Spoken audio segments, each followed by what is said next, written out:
Yeah, all that stuff, from a standpoint of what actually matters is what I care about. Did we take the right footwork on a play? Did we have our eyes in the right spot? Did we make a protection call against one of Flo's blitz looks? Did we do our jobs to manufacture the starting point and potential path to success for the offense?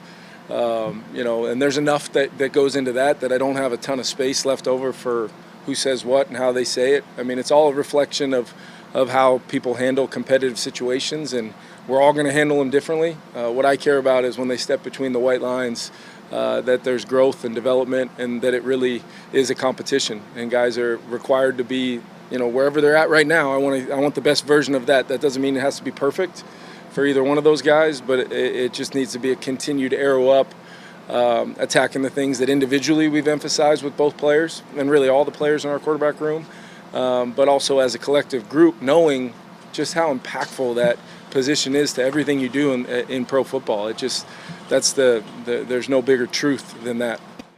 Hey everybody, welcome to another episode of Purple Insider presented by FanDuel. Matthew Coller here along with Dane Mizutani of the Pioneer Press, where we have just wrapped up our second open OTA practice to the media of the spring. We'll have a couple next week too with minicamp, and then there's one more OTAs and it's off to the summer. So we're trying to glean as much as we possibly can. Here we heard from Kevin O'Connell. We watched a number of plays that looked to me more like 75% speed than full speed. Last week, the practice we watched was, I thought, a lot more intense than it was today. But we'll get into what we saw and what we heard, starting with the quarterback situation and what Kevin O'Connell said, addressing some of J.J. McCarthy's comments last week and how both quarterbacks had performed. And I thought it was a lot of, I don't really want to get into it, but here's some words for you if you'd like them.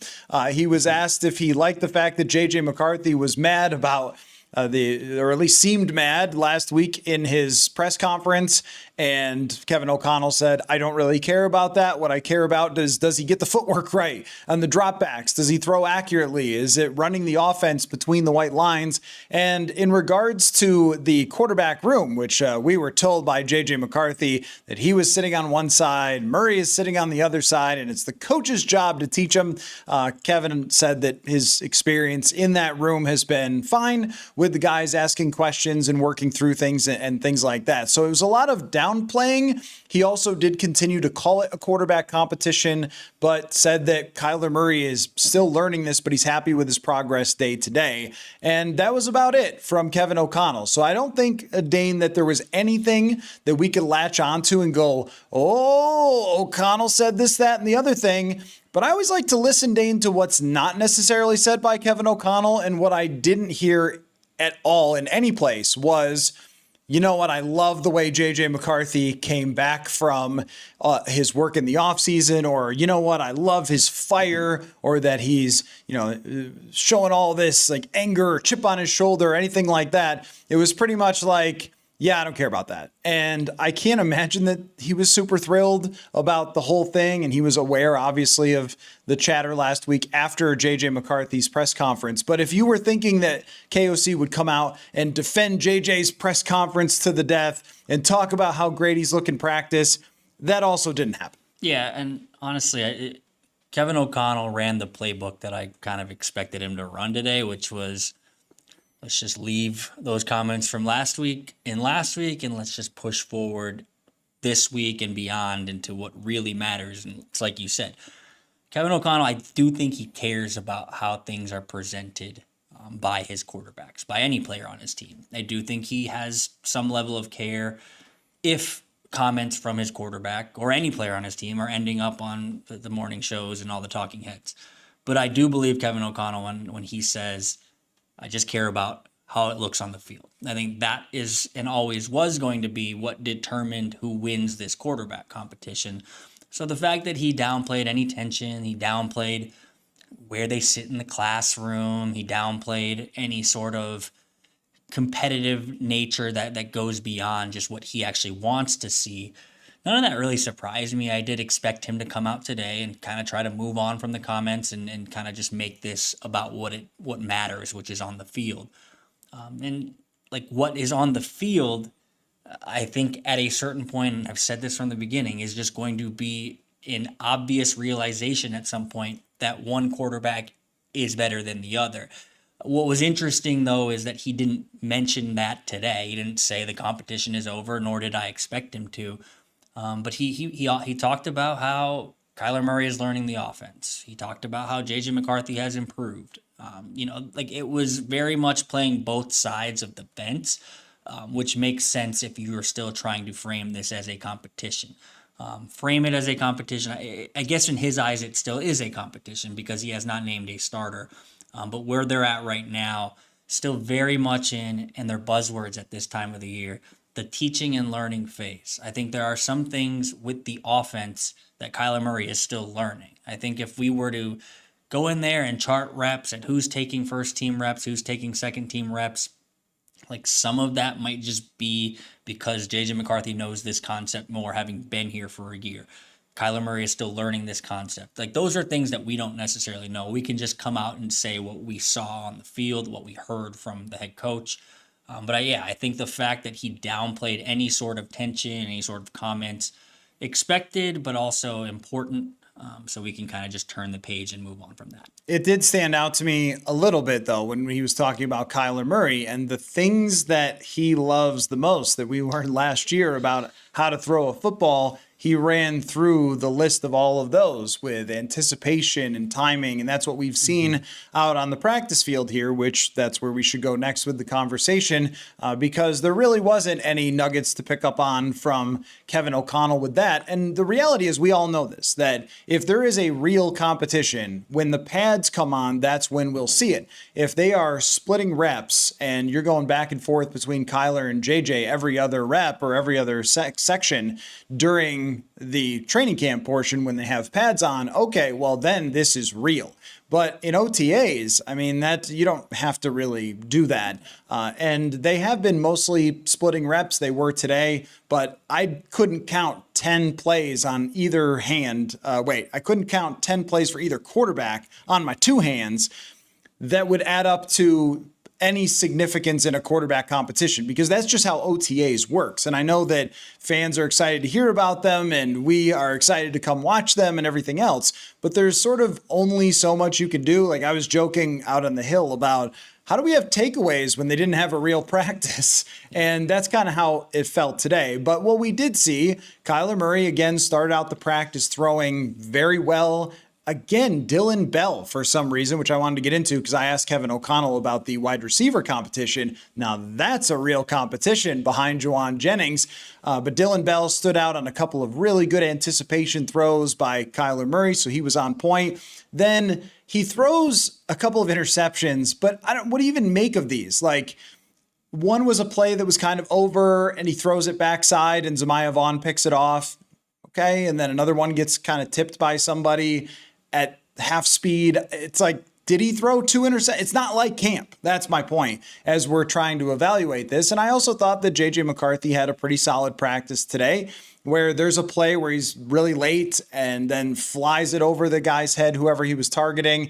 But then there's some really good throws that are typical of J.J. McCarthy, especially over the middle of the field where he could throw those line drives that are pretty accurate. So I couldn't really take a lot from the quarterbacks in this practice, not as much as what we saw in the first OTA practice. Yeah, and I think the first OTA practice was always going to lend itself to like more of a immediate reaction because it was the first time we had seen either of those quarterbacks throw. Kyler ever at practice, J.J. McCarthy since last year. And it is important to note that last week's practice did feel more intense. It did feel more like in terms of what it's going to look like come training camp, more like that than this week's, where it felt like it was teaching and learning. It did feel like it was 75% speed. Justin Jefferson wasn't even here today. Like last week's felt like it mattered more. It was early in the organized team activities phase.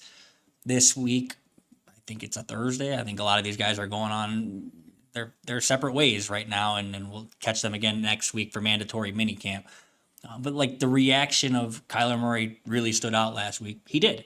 The reaction of J.J. McCarthy looked pretty good last week. He did. And I think if we were to come in here after every single OTA and with the understanding of like not every OTA is created the same, and we'd have like visceral reactions of each, like that would be fake. Like, so Kyler threw 2 interceptions today. He did. That's a fact. JJ McCarthy flung one into the air today, overthrew a guy by about 10 yards. That's a fact. But everything else in between, like, it looked very much like you think it should at this point of the year. It's a passing camp. The ball shouldn't touch the ground very much. It didn't today for either quarterback. Kyler Murray had some highlight throws.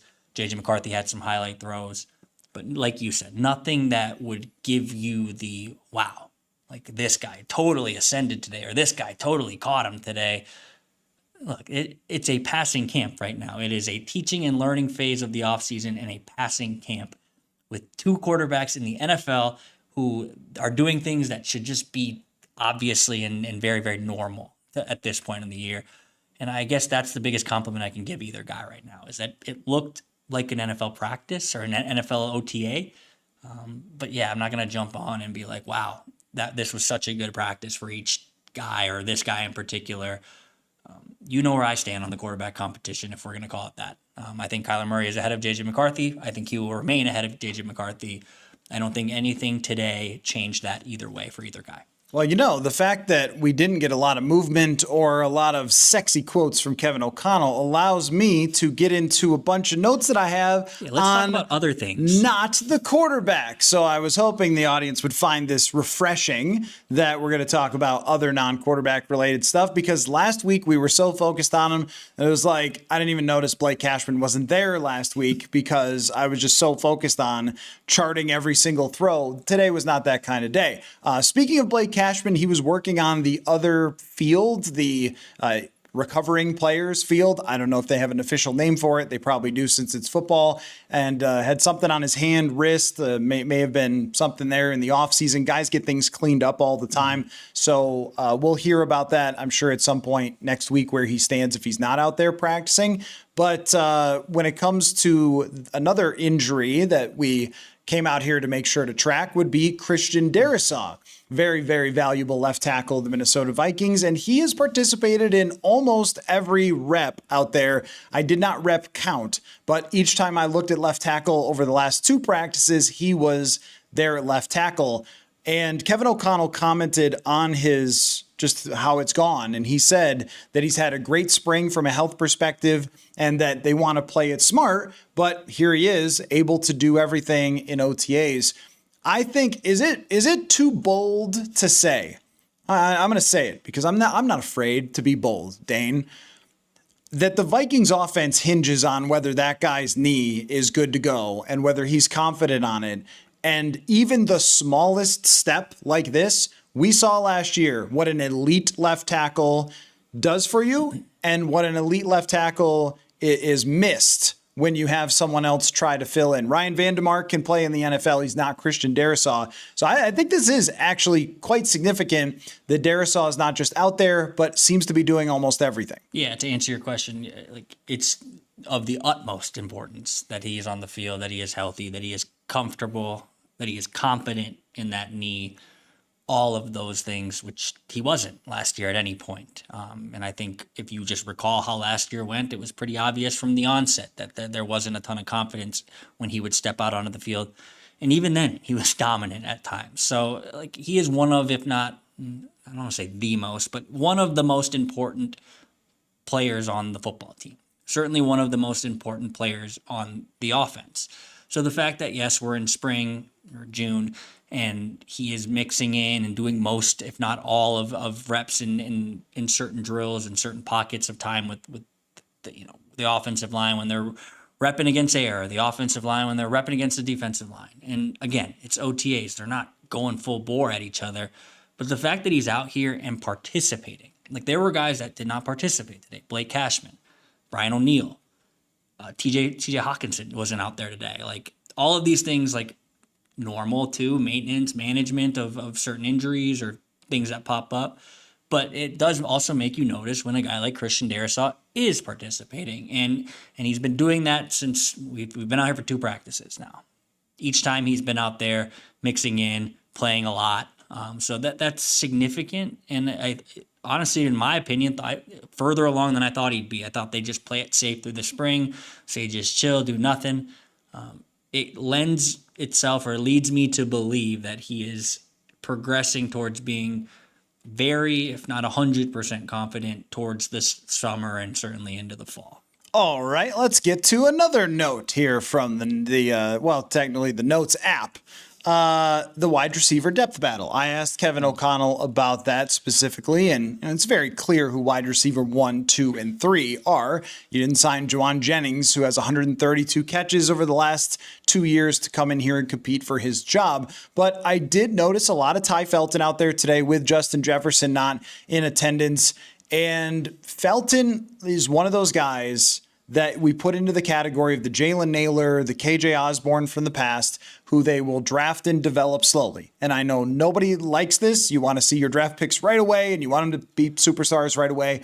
I like the way Felton looked today. That is in shorts. He is very fast, so that's to be expected. But that was somebody that was highlighted immediately by Kevin O'Connell, because I left the question open. I didn't say, doesn't Ty Felton look kind of good? It wasn't leading. It was just, hey, what do you think of the depth wide receiver battle? And he brought up Felton and Miles Price, but talked about how you could see already Felton's progress from his work this offseason. And I think he's a guy that is in a really nice spot to develop behind Juwan Jennings, but actually start to get in the game a little bit. I mean, Jennings has been banged up at times throughout his career. Jordan Addison a little bit at times through his career, or maybe suspended. And Justin Jefferson normally pretty healthy. But I think that there will be more opportunity this year for Ty Felton to prove himself in camp, that he's someone who can rotate in, that brings a different element than Juwan Jennings.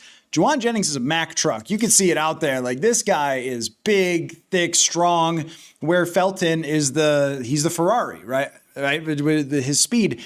But I'm really interested in Miles Price as a wide receiver, because Price has a natural ability with the football in his hands. And even if it only becomes like a Brandon Powell type of role, that's something. That's someone that you could get out there if Miles Price can get down even some of the details. Just more players that you can mix and match. It felt like with the trio of Naylor and Addison and Jefferson that it was a little one-dimensional at times, and I thought that got exposed a bit last year. So these two guys specifically have a chance to take the next step. And I walked up to you guys today and I said, are we sure Dylan Bell isn't just awesome? Because we've seen 2 OTA practices, and Dylan Bell has stood out in both of them with big downfield catches from Kyler Murray. Is it OTAs? Yes, but I saw it, and not everybody's out there catching big passes from Kyler Murray, and Dylan Bell is. He was always at the top of my list of most intriguing wide receivers from undrafted free agency, because I just thought he kind of got jobbed a little bit by his offense at Georgia, where his quarterback couldn't really throw the ball, so they threw short to him all the time. So I'm really intrigued going into a little mini camp here, and then definitely it's going to be one of my biggest things to watch in actual training camp is who emerges from that group. Yeah, this is why I like OTAs, for this stuff right here, for the rapid fire. You should see the Notes app on his phone right now. There's a ton of notes on here, and it is exciting when we can talk about things that are beyond what a quarterback says or does on the field. So I'll talk about each guy. Ty Felton, it's not against the rules for a rookie receiver drafted in the 3rd round to break in and play immediately and succeed. But it's much harder to do on a Vikings team that has Justin Jefferson, Jordan Addison, who get a lion's share of the targets already, and then Jalen Naylor, who just got paid in Las Vegas. And then, by the way, they signed Adam Thielen late in training camp.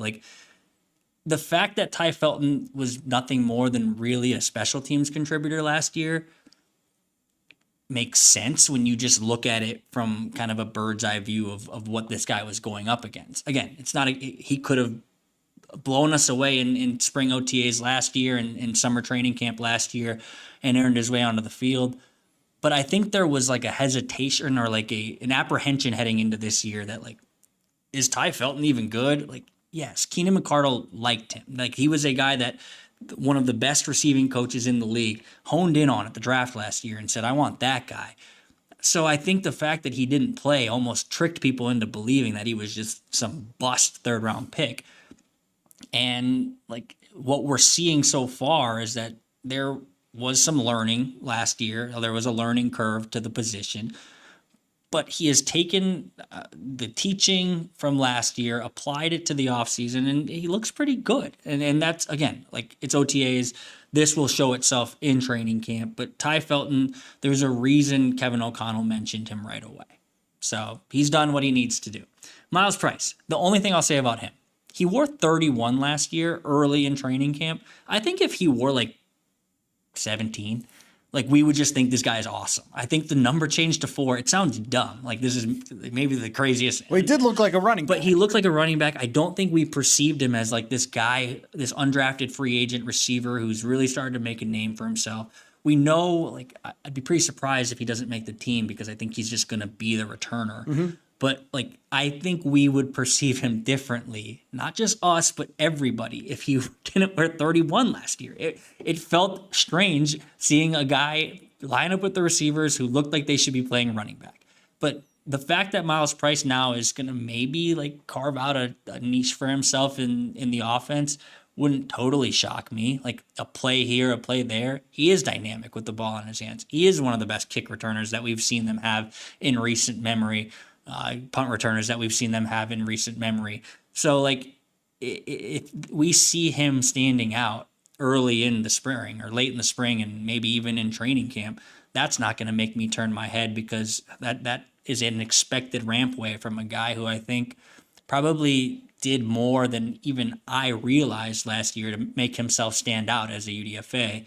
And then like Dylan Bell looks good. Dante Fleming looks good. It will be interesting after 1, 2, and 3, after Jefferson, Addison, Jennings, and after Felton, Price, like who is going to be that wide receiver 6 if they can hold on to 6?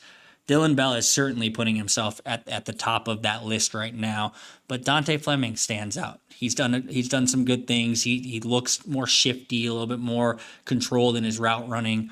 Just Jayshon Jones is just here. He might just be the new Tristan Jackson, the new Lucky Jackson, who just continues to stick around. But those guys would occasionally sneak into a game and make a play. Like there are guys that I think come training camp when we're all sweating on the hill and everybody is watching in the stands, like there's going to be receivers that aren't necessarily the household names that do pop, that do stand out. The Vikings worked very hard to create a deep quarterback room. I think they have also created a deep receiver room at the same time. Right, because last year it was so thin at wide receiver to the point where they had to make a very extremely remarkably regrettable trade at the end of the summer, and they don't want to be in a position to do that again. I'm just gonna climb up on the Dylan Bell hill right now. I'm gonna make that my thing. I really just, in terms of his movement skill, there's something there. Like the bursts, and he came from Georgia. It's not like he came from state or whatever. I mean, this is somebody who was at a top program playing in huge games. And I think he just slipped under the radar in part because it was hard to show that he was a complete wide receiver. It was hard to get target share from a team that struggled to pass the ball at Georgia. So keeping an eye out for sure on him. Next in the notes app, I have Ty Ingram Dawkins, who is a very intriguing player here in OTAs. So Ingram Dawkins drafted out of Georgia last year, and we saw him play a little bit of mixing and matching in defensive tackle positions. But what we've seen so far in OTAs is, and I think the way that Kevin O'Connell phrased it was 3 to the outside, which means that he believes he could play a 3 technique position, which is kind of between the guard and the tackle, out to outside linebacker. And with Ingram Dawkins, he never really in college quite found a position, which is just something that Brian Flores, you see his eyes get wide. He's like, oh, like a guy who's positionless or versatile. Like that's my thing. But he looks like in terms of size wise, maybe cut down a little bit to where he could play outside linebacker or in pass rush situations. And I think someone, whoever you are in the comment section, if you came up with this, congratulate yourself, because I don't remember who it was, in the comment section was like, could he be kind of like a Jihad Ward? And I thought, absolutely. Like, that's a great comparison because it's not a true outside linebacker that's 248 pounds that we think of as a speed rusher, but it is a guy that you might have on run downs. And I think that O'Connell referenced that of, if he's setting an edge, that might be very useful for them, but also he can rush the passer from the inside at 3 technique. I am super fascinated about the outside linebacker position and whether Nolan Teasley in his first few days here is going to go out and grab some veteran player to come in at outside linebacker, or we saw a lot of Chaz Chambliss today as well, another Georgia guy who they picked up last year and impressed during the preseason. Bo Richter has gotten a lot of reps there. I think that it's not the worst idea in the world to just see about how these guys play out because you do have a draft pick in Ingram Dawkins. You do have a UDFA that made a good impression in Chaz Chambliss and another one who's been on special teams. It's not insane to me to wait and see. I think personally that they should try to grab like a Hassan Reddick or a Leonard Floyd if you get to training camp and you just, okay, that's not really going to work. But Ingram Dawkins is a crazy athlete for his size. There might be something there. Yeah, bear with me because it's not a perfect comparison, but it kind of reminds me like of Jalen Redmond last year. Yeah. In that, like the Vikings probably regret giving Jonathan Allen. They certainly do. They're not on the team anymore. Jonathan Allen and Javon Hargrave all that money because they had a diamond in the rough, and not even a diamond in the rough, an emerging like I don't know, star. Is that fair? Like I would say high quality an star. emerging talent right there in front of them in that room. That's what Tyrion Ingram Dawkins kind of feels like to me is like if this guy who learned kind of had a slow ramp way, it takes a lot of time to understand and totally be able to apply the Brian Flores defense. Like Jalen Redmond learned, took some time to apply, and then dominated last year. Is Tyrion Ingram Dawkins going to dominate this year? No, but like he might be a guy who we look back on in week 6 and are like, wow, this guy continues to make plays. This guy continues to be around the football.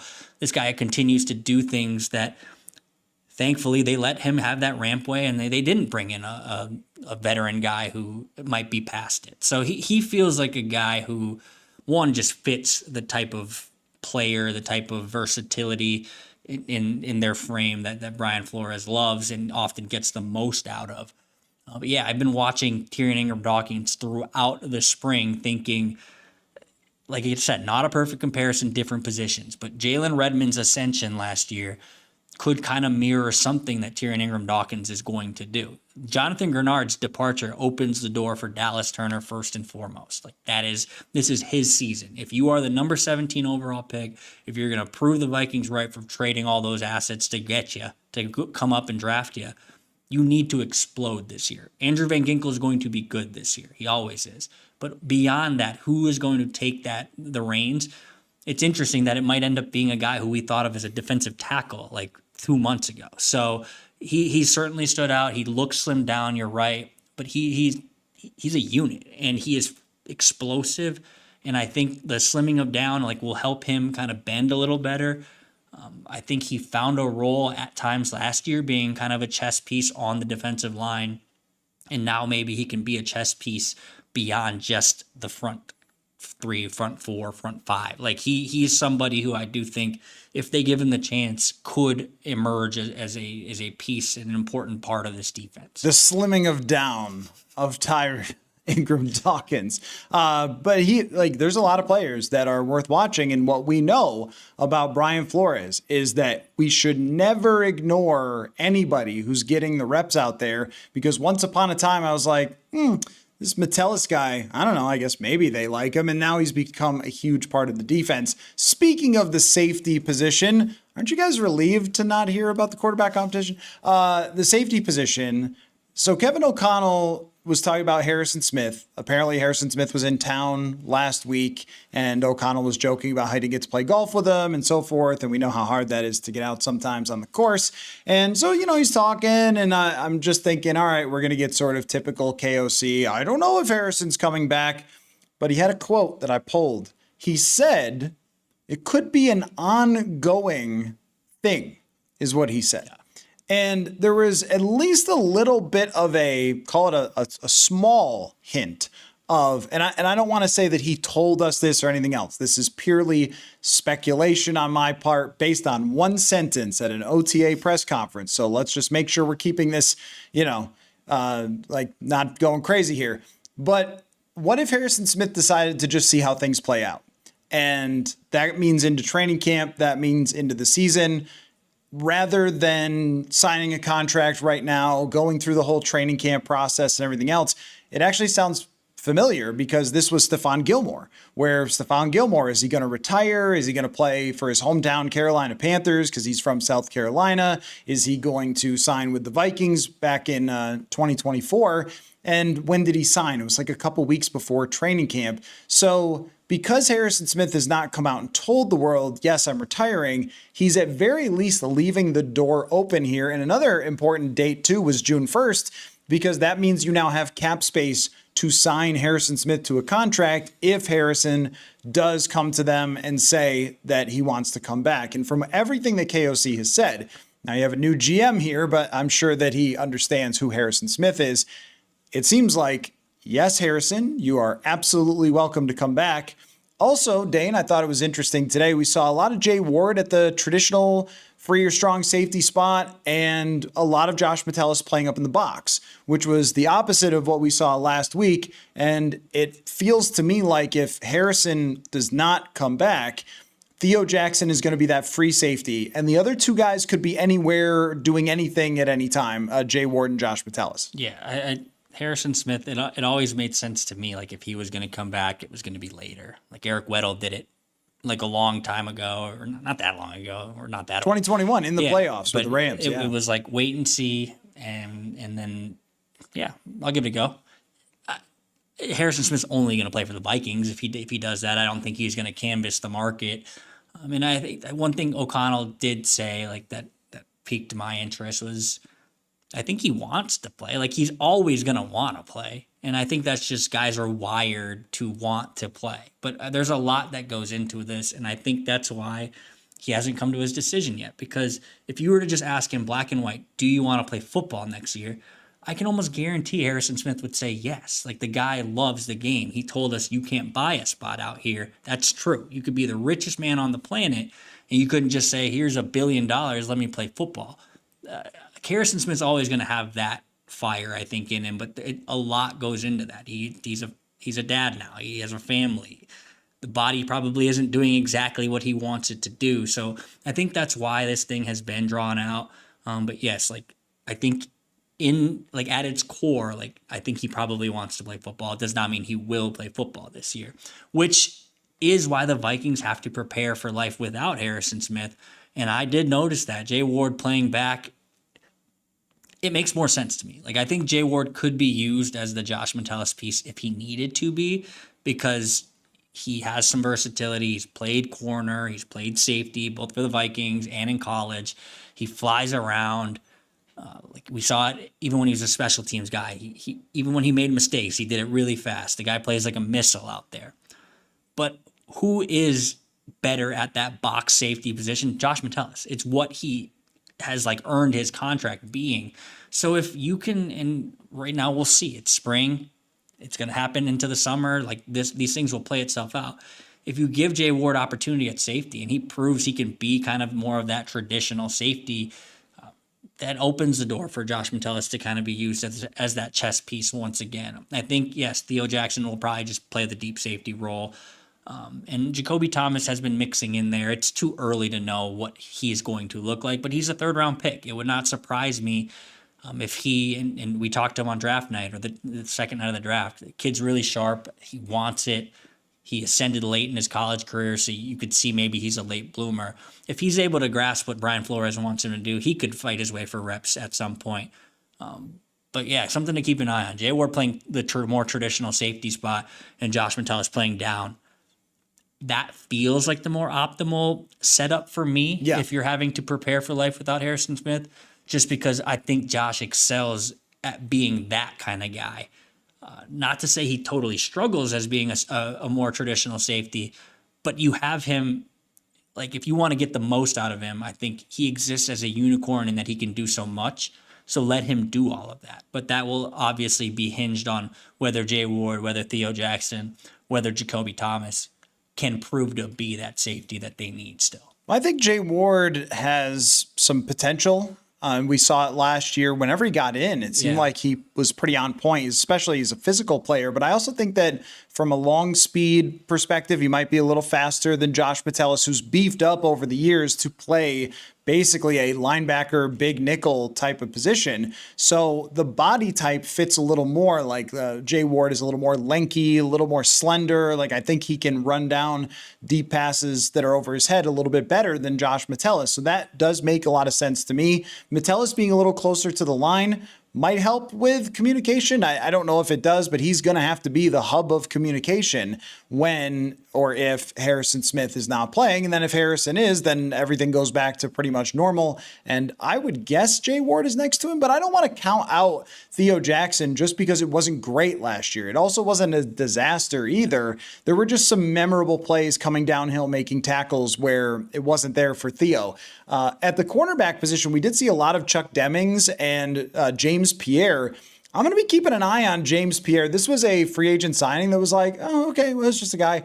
But that was also how we felt about Isaiah Rodgers a year ago, and then he turned out to be a big player for them. Pierre looks very polished out there, like someone who's been around for a long time.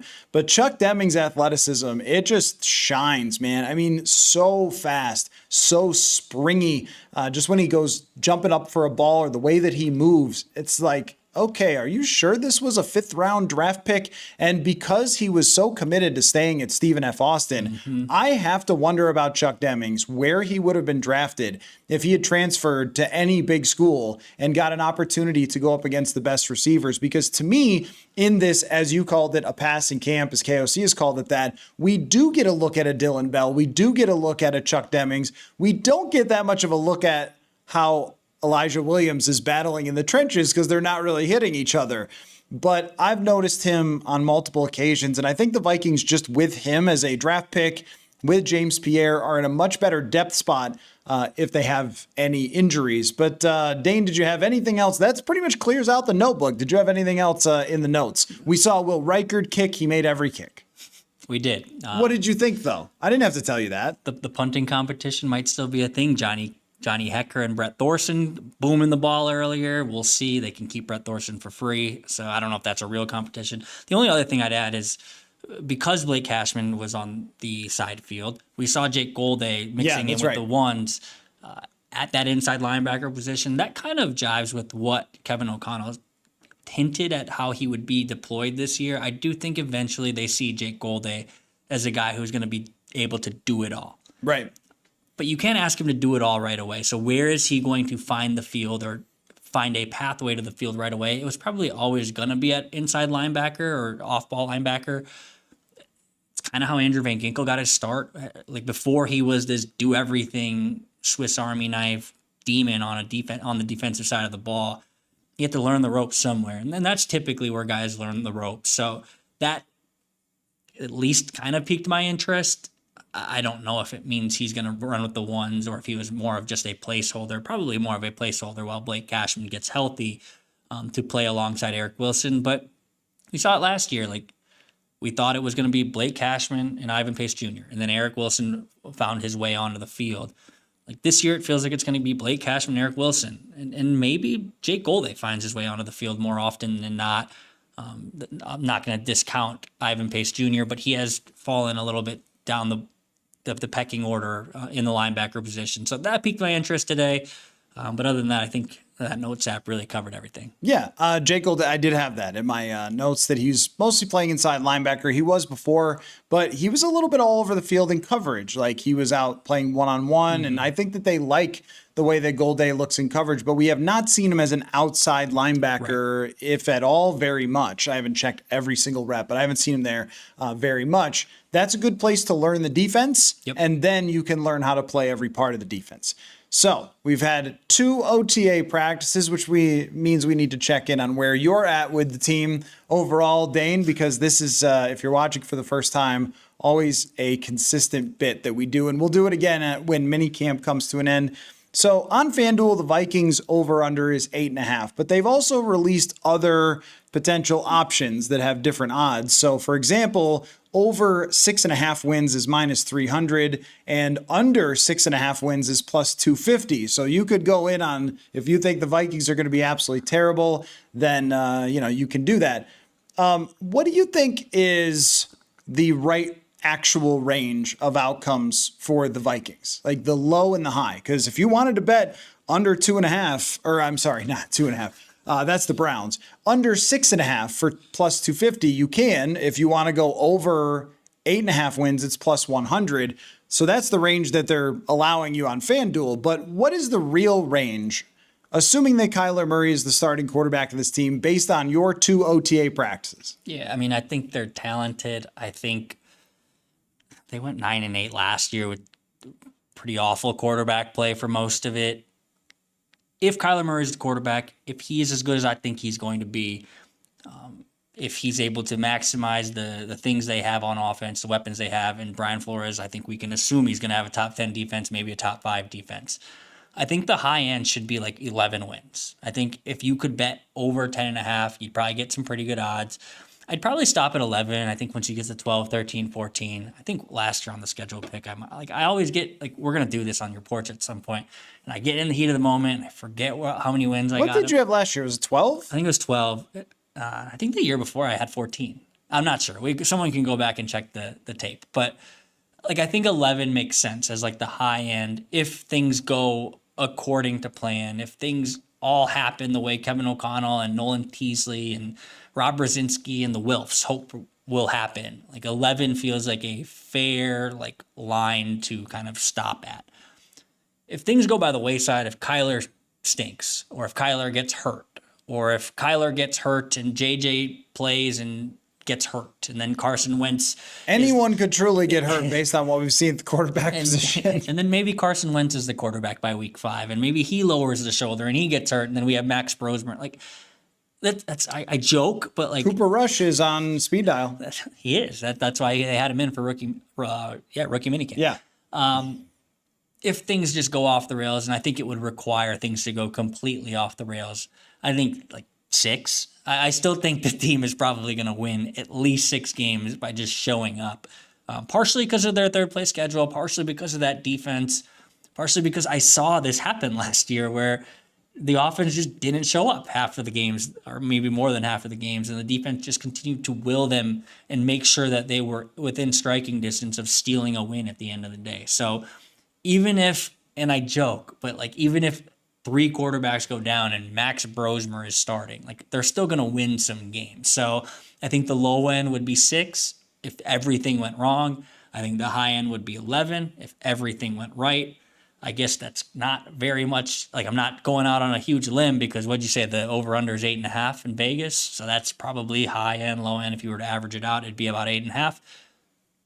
I'd probably bet the over though on 8.5. I think they're going to win 9 games, but that's a lot, very much largely based on my belief in Kyler Murray surprising a lot of people this year. I have a tough time thinking that they could win less than 7 when their worst season under KOC was 7, but fair.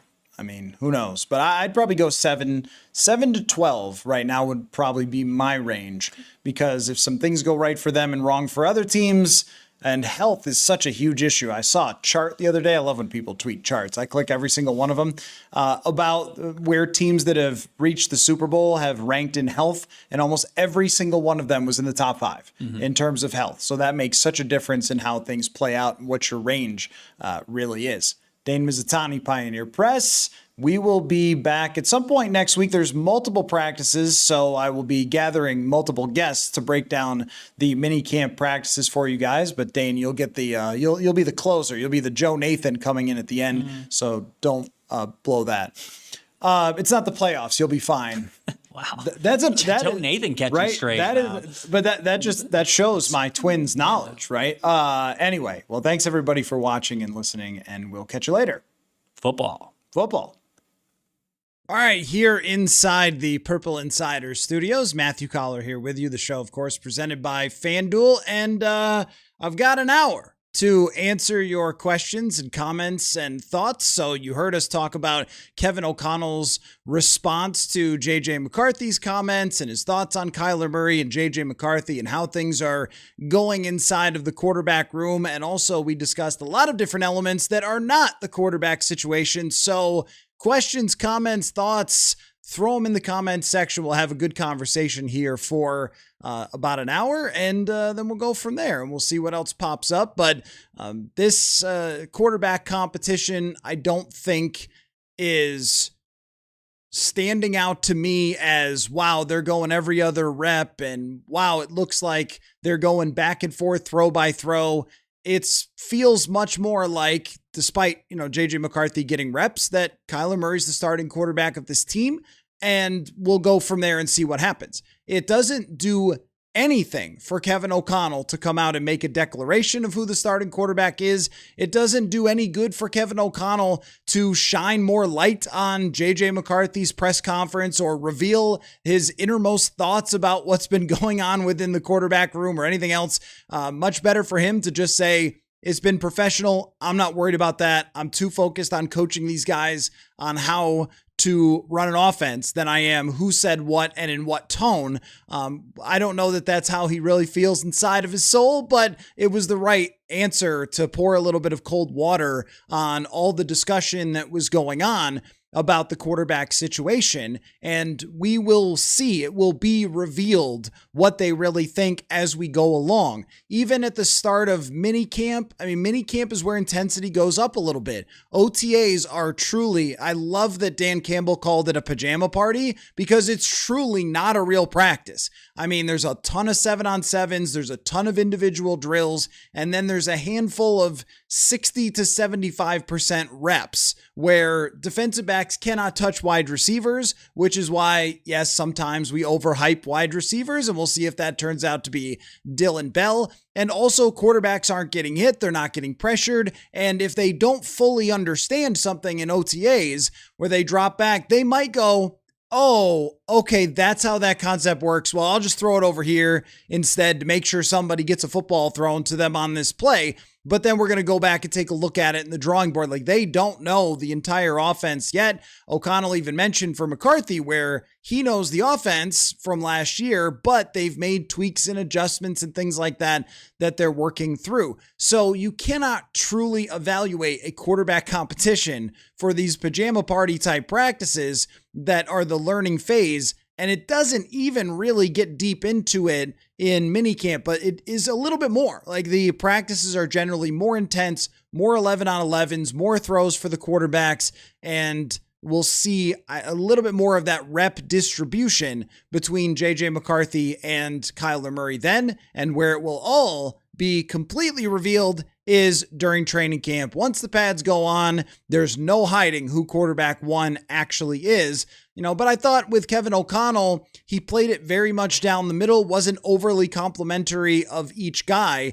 Sometimes in the past, we have seen Kevin O'Connell in situations like this go out of his way to, hey, I love what this guy's doing. I love everything that he's got going on. And we didn't see that for today. And I also think that, he wants to put positive pressure on them to compete with each other and to not just come out and say, hey, we're all set here. But based on the circumstances, based on how they looked in the first OTA practice, there's really not a discussion in my mind about who should be the starting quarterback. That doesn't mean it's over for JJ McCarthy, but the way that he talked last week absolutely was worth a big discussion about where he's at with this entire thing. But from the practices that we've seen actually out on the field, I think why last week was so surprising for JJ McCarthy was that out on the field, he looked fine. And he looked fine today. There were a couple throws that were errant, and there were some accurate throws, especially the ones where he could throw line drive over the middle. He's been good at that in games. He was good in it last year in training camp and so forth. So he's still got a strong arm. The ball's traveling through the air. He doesn't look lost or he's not pouting. He's not standing off to the side and not speaking to anyone or anything. So then when he came out with that press conference and those comments, it was like, oh, okay, well, you looked okay out there, but I guess you're not. It doesn't really matter, though. What really matters is who Kevin O'Connell thinks should be the starting quarterback. Kyler Murray was not coming to Minnesota to be a backup, so the bar to reach would be incredibly high. And Kyler has looked very good in the 2 practices, so the performance level for Kyler would be really low for him not to be the starting quarterback here based on his history as a starting quarterback in the NFL and the high-end things that he has done throughout his career. But I think KOC's goal today was to come out and make sure that Get Up on ESPN was not talking about this quarterback controversy anymore. And I think he accomplished that goal. But I mean, look, O'Connell has been through a lot of different stuff in the NFL, right? He's won a Super Bowl with the Los Angeles Rams. He had the 32nd ranked offense with Washington when he was there. So he's had a team that won 14 games. He had a team where every quarterback got hurt. So I think that he's in a point in his career where he just needs to see performance. He doesn't care about anything else. And the whole, well, how does Kyler handle this, that, or the other thing? Or is JJ mad or whatever else? It's just, I need a quarterback to win games. And that was the way that he framed it today to us. And I thought that was probably the right way to talk about it. Not in any sort of like, I'm going to get deep. I'm going to open up my deepest thoughts about this quarterback competition or anything. Just, look, guys, I need somebody to drop back, hit the right footwork, and throw the ball. And that's what I need. And Kyler Murray has done that very effectively in the 2 practices we've seen, and we'll see where it goes from there. So let's dive in to your questions and thoughts and comments. And there we go. And we'll have a good conversation. We'll start with Sean. Says, expecting Bell to excel, talking about Dylan Bell, and push for a roster spot after the big 3. Felton should progress. Price 2, great depth. Well, we're going to see if it's great depth or if it just is great depth in theory. I really like what I've seen from Dylan Bell, and you can absolutely say, hey man, come on. It's like a couple of OTA practices, and I would agree with you, but I also don't have any other information to work with. So we've seen a couple OTA practices. He has shown some serious quickness and speed. He has connected with Kyler Murray on 4 or 5 different occasions on good looking routes and made the catch. And what more can I tell you? And sometimes these OTA practices mean absolutely nothing, and sometimes they do. And there's been enough times where they have for me to say, all right, like you've got my attention. Because what do we think the coaches pay attention to? They run the practice and then they go back inside and then they watch back the practice. And the guys who perform are the ones who stick out to them. The guys who make catches, the guys are getting open. So I could go back even beyond just KJ Osborne and Jalen Naylor for players who set themselves apart in the OTAs that weren't top draft picks, but even, I mean, they were draft picks, but not in day 1 or day 2. But even someone like BC Johnson was a 7th round pick that stood out. And I think if not for some ACL injuries, could have had a career. So it's not the first time that it's ever happened that we've noticed somebody in the OTA or minicamp phase, and then they turn out to be competitive. There have been other times where we've noticed somebody, and I can't think of their names right now because they never mattered and they never got on the field after the pads came out. But I'm at least intrigued by Dylan Bell. I mean, if you don't have a guy who shines in OTA and minicamp to talk about, then what are we doing, right? Matt says Price will make the team for sure. Still think he can maybe work in as a screen and yak guy this year. Both Price and Ty Felton, I think, have the chance to be that kind of player that can be the screen, the short yardage, the yards after catch. And they had that in Arizona. And I'm trying to think of the guy's name. Is it Greg Dortch was the guy's name? Like they've had that in Arizona. And the Vikings really haven't had that type of player since Kevin O'Connell has been here. Brandon Powell was a little bit of that, but then Powell ended up having to play more of a true wide receiver role when Justin Jefferson got hurt in 2023. So they never really used him as that either. And with Kyler Murray, the reality is you should not be asking Kyler to drop straight back and throw the ball 30 yards down the field time after time after time. That's not how the NFL is played these days, and it's certainly not favorable to Kyler Murray. I mean, I think with Kyler, you want a lot of stuff where the ball's going to come out of his hands fairly quickly. And you could say, well, KOC's offense doesn't do that, but it did in 2023 with Kirk Cousins when he had one of the lowest average depth of targets in the NFL through those first 8 games when he was playing really good football. But you do need some guys to be yards after catch. And it was TJ Hawkinson for Kirk Cousins. It may end up being Hawkinson for Kyler Murray. But I think that these two guys with their speed and their ability with the football in their hands have some potential. So you like that it's kind of wide open there behind the top 3. And if someone gets hurt for the top 3 wide receivers, you are moving a recent draft pick who you've developed for a year into that spot as wide receiver 3.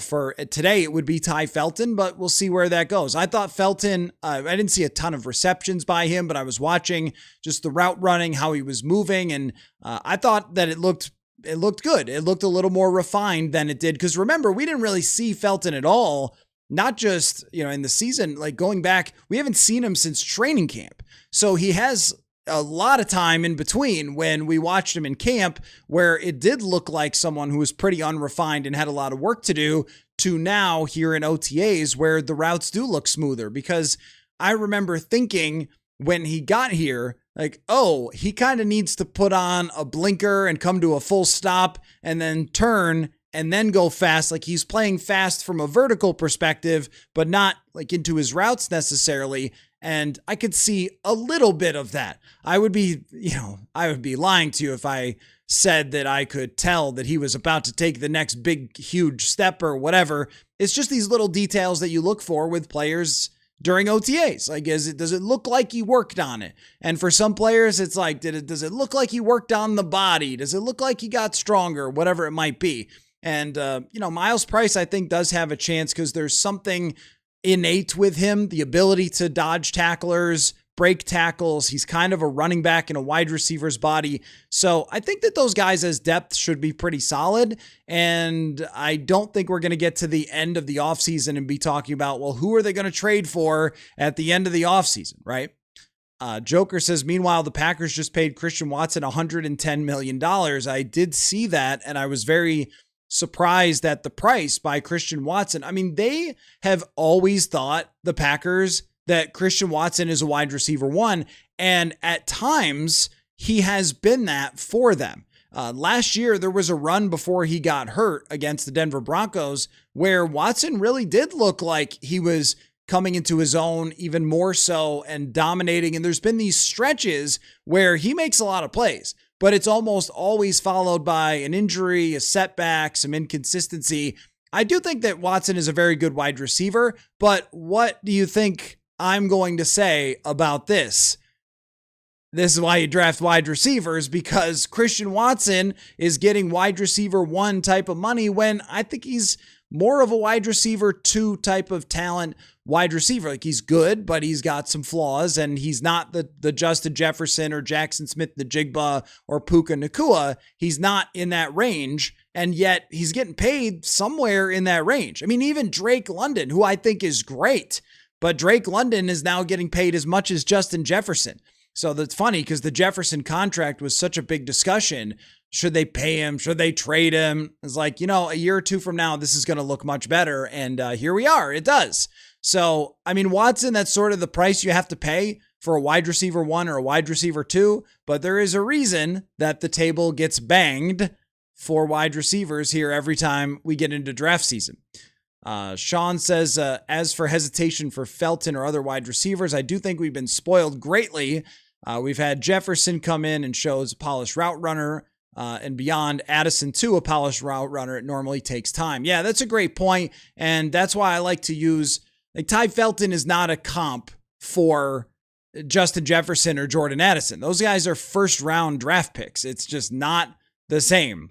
It's much more comparable to someone like Jalen Naylor. And I think with Felton in general, they liked him so much that versus where he was expected to go, it was a little bit of a reach for Ty Felton. There were some people that liked him a little more than others. But I think that, most people were thinking early day 3 for him. He goes at the end of day 2. So it's in this similar ballpark to a Naylor or KJ Osborne, where you are going to have to develop that player. But what I really like about Ty Felton is most of the time we just brush off special teams. Oh, they don't really matter. It's just not that big of a deal. Oh, he's a punt gunner, whatever. It's like, it's not easy to be a punt gunner. It takes getting away from people. It takes fighting off cornerbacks who are trying to stuff you at the line of scrimmage. It takes playing fast, playing aggressively. These things work in the NFL. The other part of it too is that the Vikings didn't have injuries at the wide receiver position last year, so Felton just didn't get a chance to get on the field. I think had there been some injuries, then maybe he would have gotten more of an opportunity. Not as the season went along after Addison came back from his suspension. Sean, does Watson crack the top 3 on this team? Yeah, I mean, he would be wide receiver 2, I think. I mean, I think we'd be giving Jordan Addison too much credit to be saying that he's better than Christian Watson right now. He has had his times, Jordan Addison, but also last year was quite a down year for him. And even early in 2024, there were some times where it was like, okay, well, he was banged up a little bit, and are you as engaged as you need to be? That happened a couple times. And then as the season went along, it picked up and he locked in and was very good. I think if you were asking observers outside of the NFC North everywhere, who would you rather have, Watson or Addison? I think most people would say Christian Watson maybe by a nose, but that's pretty close. And it also says something about, they may need to draft a wide receiver next year if they're not going to extend Addison, because look at these prices.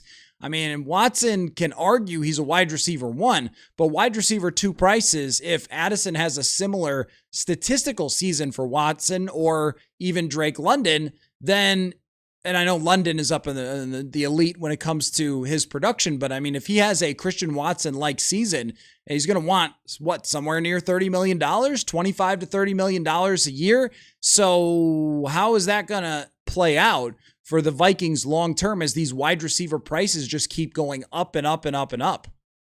Joker says, if Dylan Bell doesn't get any targets this year, who does Steve Smith Jr. fight after he flies to Minnesota? Yeah, that's funny. You're referencing a video where Steve Smith Sr. was aghast watching the Georgia offense, and he really loved Dylan Bell. I think he had him as his 5th or 6th best wide receiver. Now, Steve has not been amazing at analyzing draft wide receivers. They're fun to watch, his videos, but in terms of how he ranks them, it's like when people used to send me, hey, Chris Sims has this quarterback ranked wherever, and it's like, okay, I mean, all right, that's great, but that doesn't really carry any more weight than anybody else.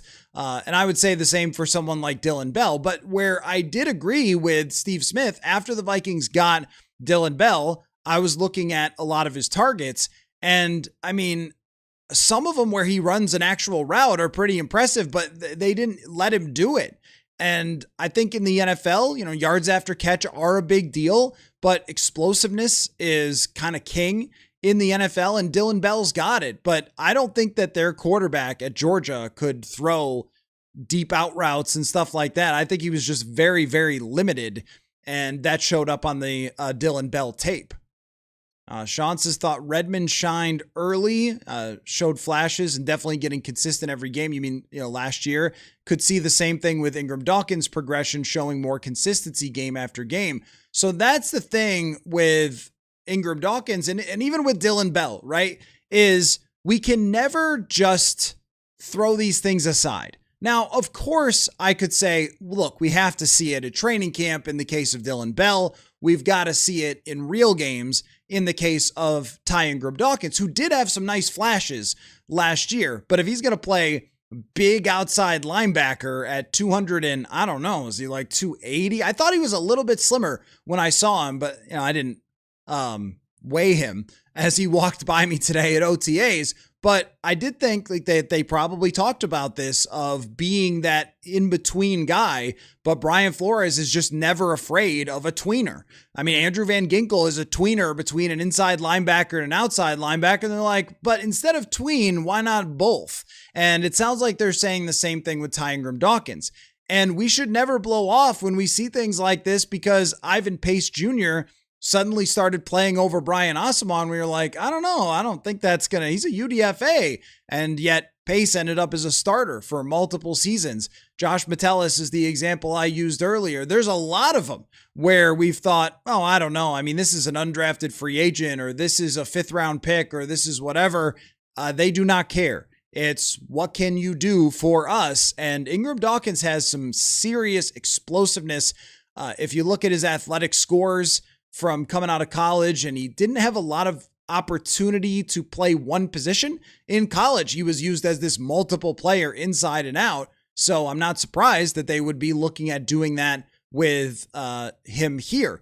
We'll see what role he ends up having. I'm still in very strong favor of the Vikings getting an outside linebacker. We saw Chaz Chambliss there quite a bit today, and he stood out in preseason last year and was somebody that made the team and was on special teams. And you're always keeping your eye on these guys because you never know. We've seen enough undrafted free agents. We've seen enough late round guys emerge that you don't want to totally dismiss when they're putting somebody on the first team or they're moving somebody around like they have a plan for them. And I think that would say the same. I mean, Jalen Redmond was a guy when he made the team, we were like, wow, Jalen Redmond, huh? Like, I mean, he had stood out in camp and he had stood out in preseason, but it was a little surprising. All right, he's making the team.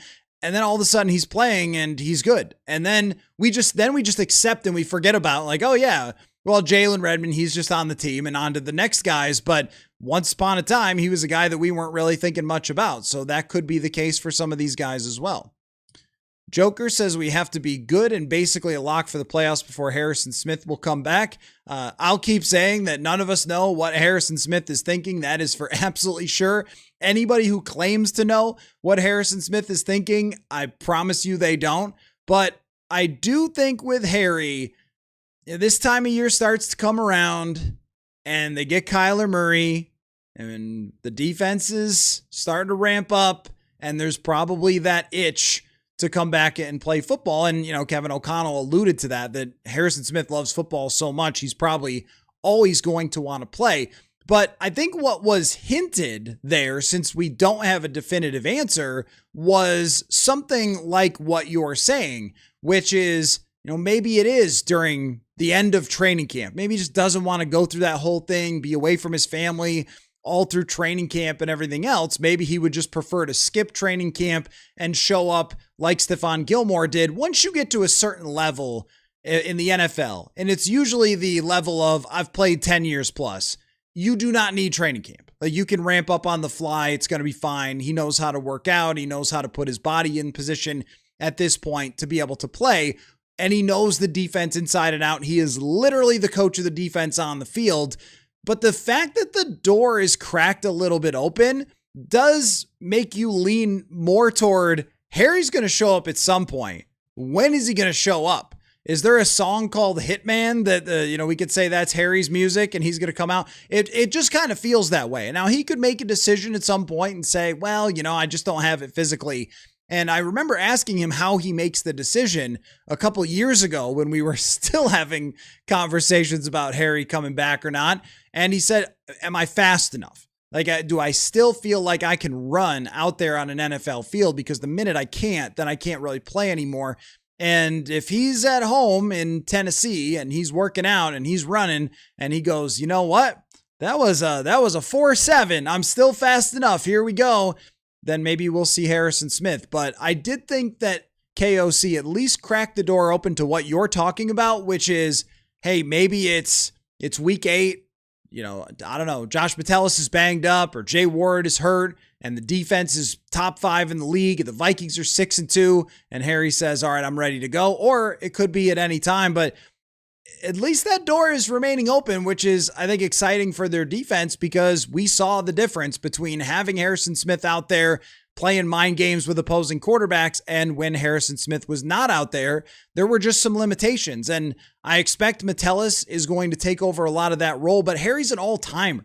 There are not that many safeties in the history of this game that are better than Harrison Smith. So if you could bring him back, even as the version we saw at the end of last year, it was when he was at the top of his game, they were one of the best defenses in the NFL.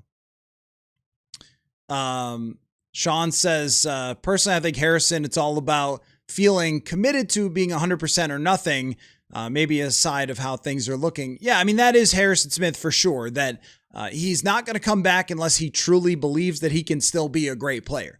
And last year, you could tell how emotional it was for him, how important it was to him. Just this guy, football is so meaningful to him. It's like, yes, for all NFL players, football has a special place. But then there are some people where I don't know what it is. It's just different. And to see the emotional reaction from Harrison last year to how much he loved the fans, being on the field, being in the locker room, all those things, and to hear him talk, because he is an incredibly bright guy, like eloquently about that was special. And it was one of my favorite moments of ever covering the team, was it being in those press conferences, standing there in the little scrum around Harrison Smith. And like, I'm standing here next to a Hall of Famer who's really kind of pouring it all out there about how much football means to him. Like that is incredible stuff. So that's going to be hard to shake for Harrison Smith if he feels like he's still got it. And I also think that this defense is probably a Harrison Smith.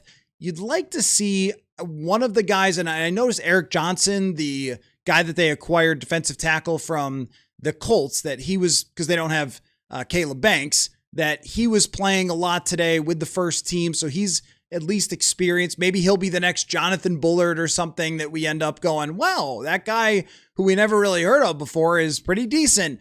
But that defensive tackle unit is still a little bit of a question mark. Dominique Orange, and Caleb Banks and how well they perform and so forth. And then, when you're looking at outside linebacker, it's very light there, but Dallas Turner and Van Ginkel are a good pairing. The inside linebacker group is now very deep with Jake Golday, who I love how Jake Golday moves. I mean, usually dudes that are that big, they don't move like that. And he really is impressive when they put him out in space. They had him playing a little man coverage today on a wide receiver or maybe a tight end. And he's really got some serious movement skills. So they do have some depth there, but there's a lot of these positions where there's, I would say, question marks. Like, how much can Jay Ward give you if you have to rely on him for 17 games? Where are you putting Josh Metellus? Can Theo Jackson step up the way that we've seen a lot from him in training camp over the years and at times during games, but can he do that more consistently? So bringing back someone like Harry would, I think, mean a lot if they could get him back. It's just if and when. Maybe, I wouldn't blame him if he wanted to wait and see, like, how good is this team really? Do they need me? And then if they do, then I'll come back. And if not, then I won't. Guard guy, nice to see you. What PFF grade do you expect from Donovan Jackson this year? Is he going to take a big step? How much different PFF grades from him would affect our offense from the 50s, 60s, 70s, 80s, 90s? Well, if he has a 90 PFF grade, the way that the defensive tackle position has changed and the way that defenses have changed to attack the middle way more with stunts and with blitzes, we don't see too many guys get 90 PFF grades anymore. We used to with guards when it was more of just a one-on-one. It's Steve Hutchinson versus Gilbert Brown or something. Did they cross over or was Gilbert already retired? I don't know. But anyway, it's me versus you, and Steve Hutchinson would completely dominate that matchup.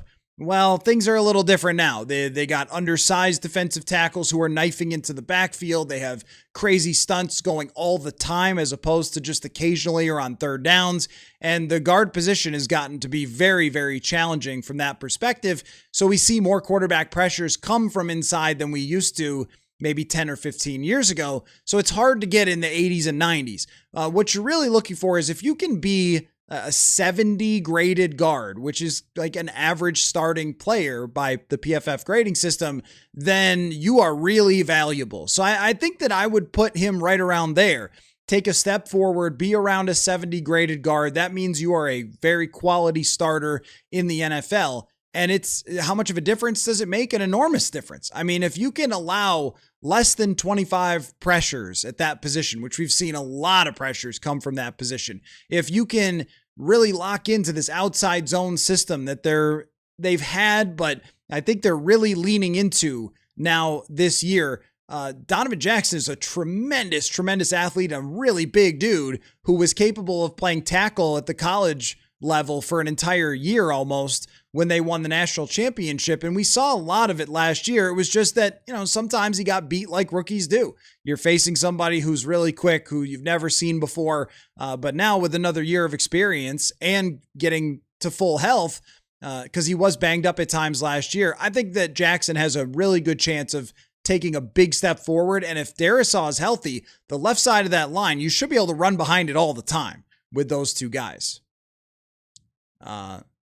JAI was watching some old Vikings games back in the day, and Harrison was playing his rookie year. It was cool to watch. I mean, from back in the day could mean any time. The best version of Harrison Smith is 2017, where he just had everything in front of him. And I've always thought this with safeties, that if everything in front of them is working, which last year at the second half of the season it was, but the first half of the season it wasn't. So then we saw that safety position exposed. But in the second half of the season, if it could look like that up front in the front seven, I think you could get away with Theo Jackson and Jay Ward. I don't think that you need superstars there all the time. But in 2017, the Vikings had everything. Best defense in the league against the run and pass. And Harry could just roam and make plays and play games with quarterbacks, pick off passes, cause fumbles, get sacks. I mean, I thought that he had a case for defensive MVP that year. And one of my favorite post-game articles that I've ever written was when the Vikings clinched in 2017. And Harrison, I think he had like 2 picks or something like that against the Packers. It was this gnarly, cold game. They won 16-0 or something to clinch the division. And Harry had this unbelievable game. And the lead to my story, my first sentence was, because if you remember in 2017, he didn't initially get voted into the Pro Bowl, but he made All-Pro. So my first sentence was more like Pro Bowl with LOL, right? So, all right. That's how you become an NFL reporter, folks. But I remember just being amazed by him that year. The instincts, the quickness. He intercepts, Mitch Trubisky to close out that week 5 game in Chicago that really accelerated and started to send that season where it went. So Harrison Smith is special, man. And even the version that you have now, we saw it last year, still special, still picking off passes, still knocking down passes, still dialing up stuff for other people. I mean, it's just terrific. So it would be great to see him come back, and I think he would still bring a lot, but I don't know when it's going to be. At least with KOC, I think he sort of accidentally left the door open there. Although, until he announces he's retired, the door is always going to be open. Joker said, is this a team that will meet every standard required to be a Super Bowl winner? Why or why not? And what would we be missing? Wins, point differential, can whatever is missing be added? So, when we look at Super Bowl winners, there's a few metrics that they almost always have. One is they outscore their opponents by at least 100 points. Oftentimes it's more than that, but that's kind of the minimum. I think the Rams were underneath that.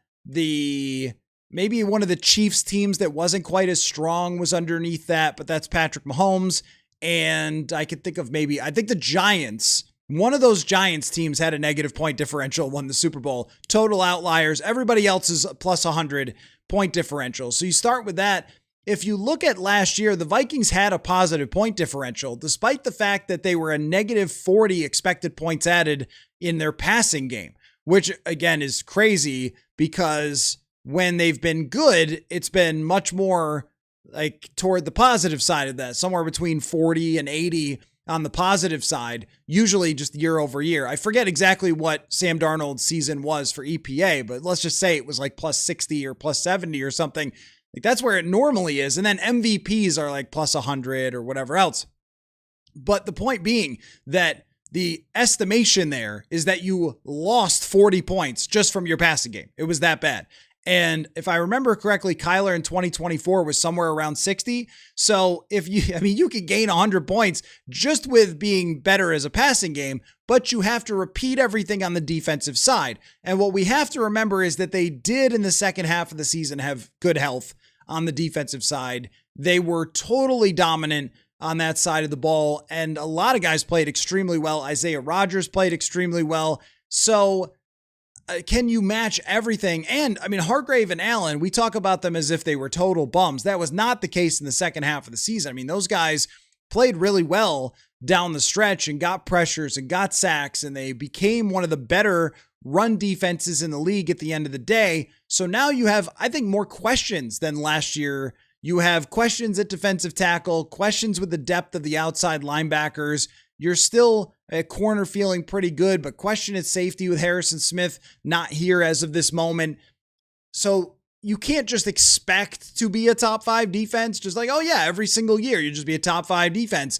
But maybe if it's top 10 and you increase your scoring by 100 points because you're just way better at passing the football. And also Kyler Murray during his career is either 3rd or 4th. I think it might be 3rd in expected points added running the football. And the guys ahead of him are Josh Allen and Lamar Jackson.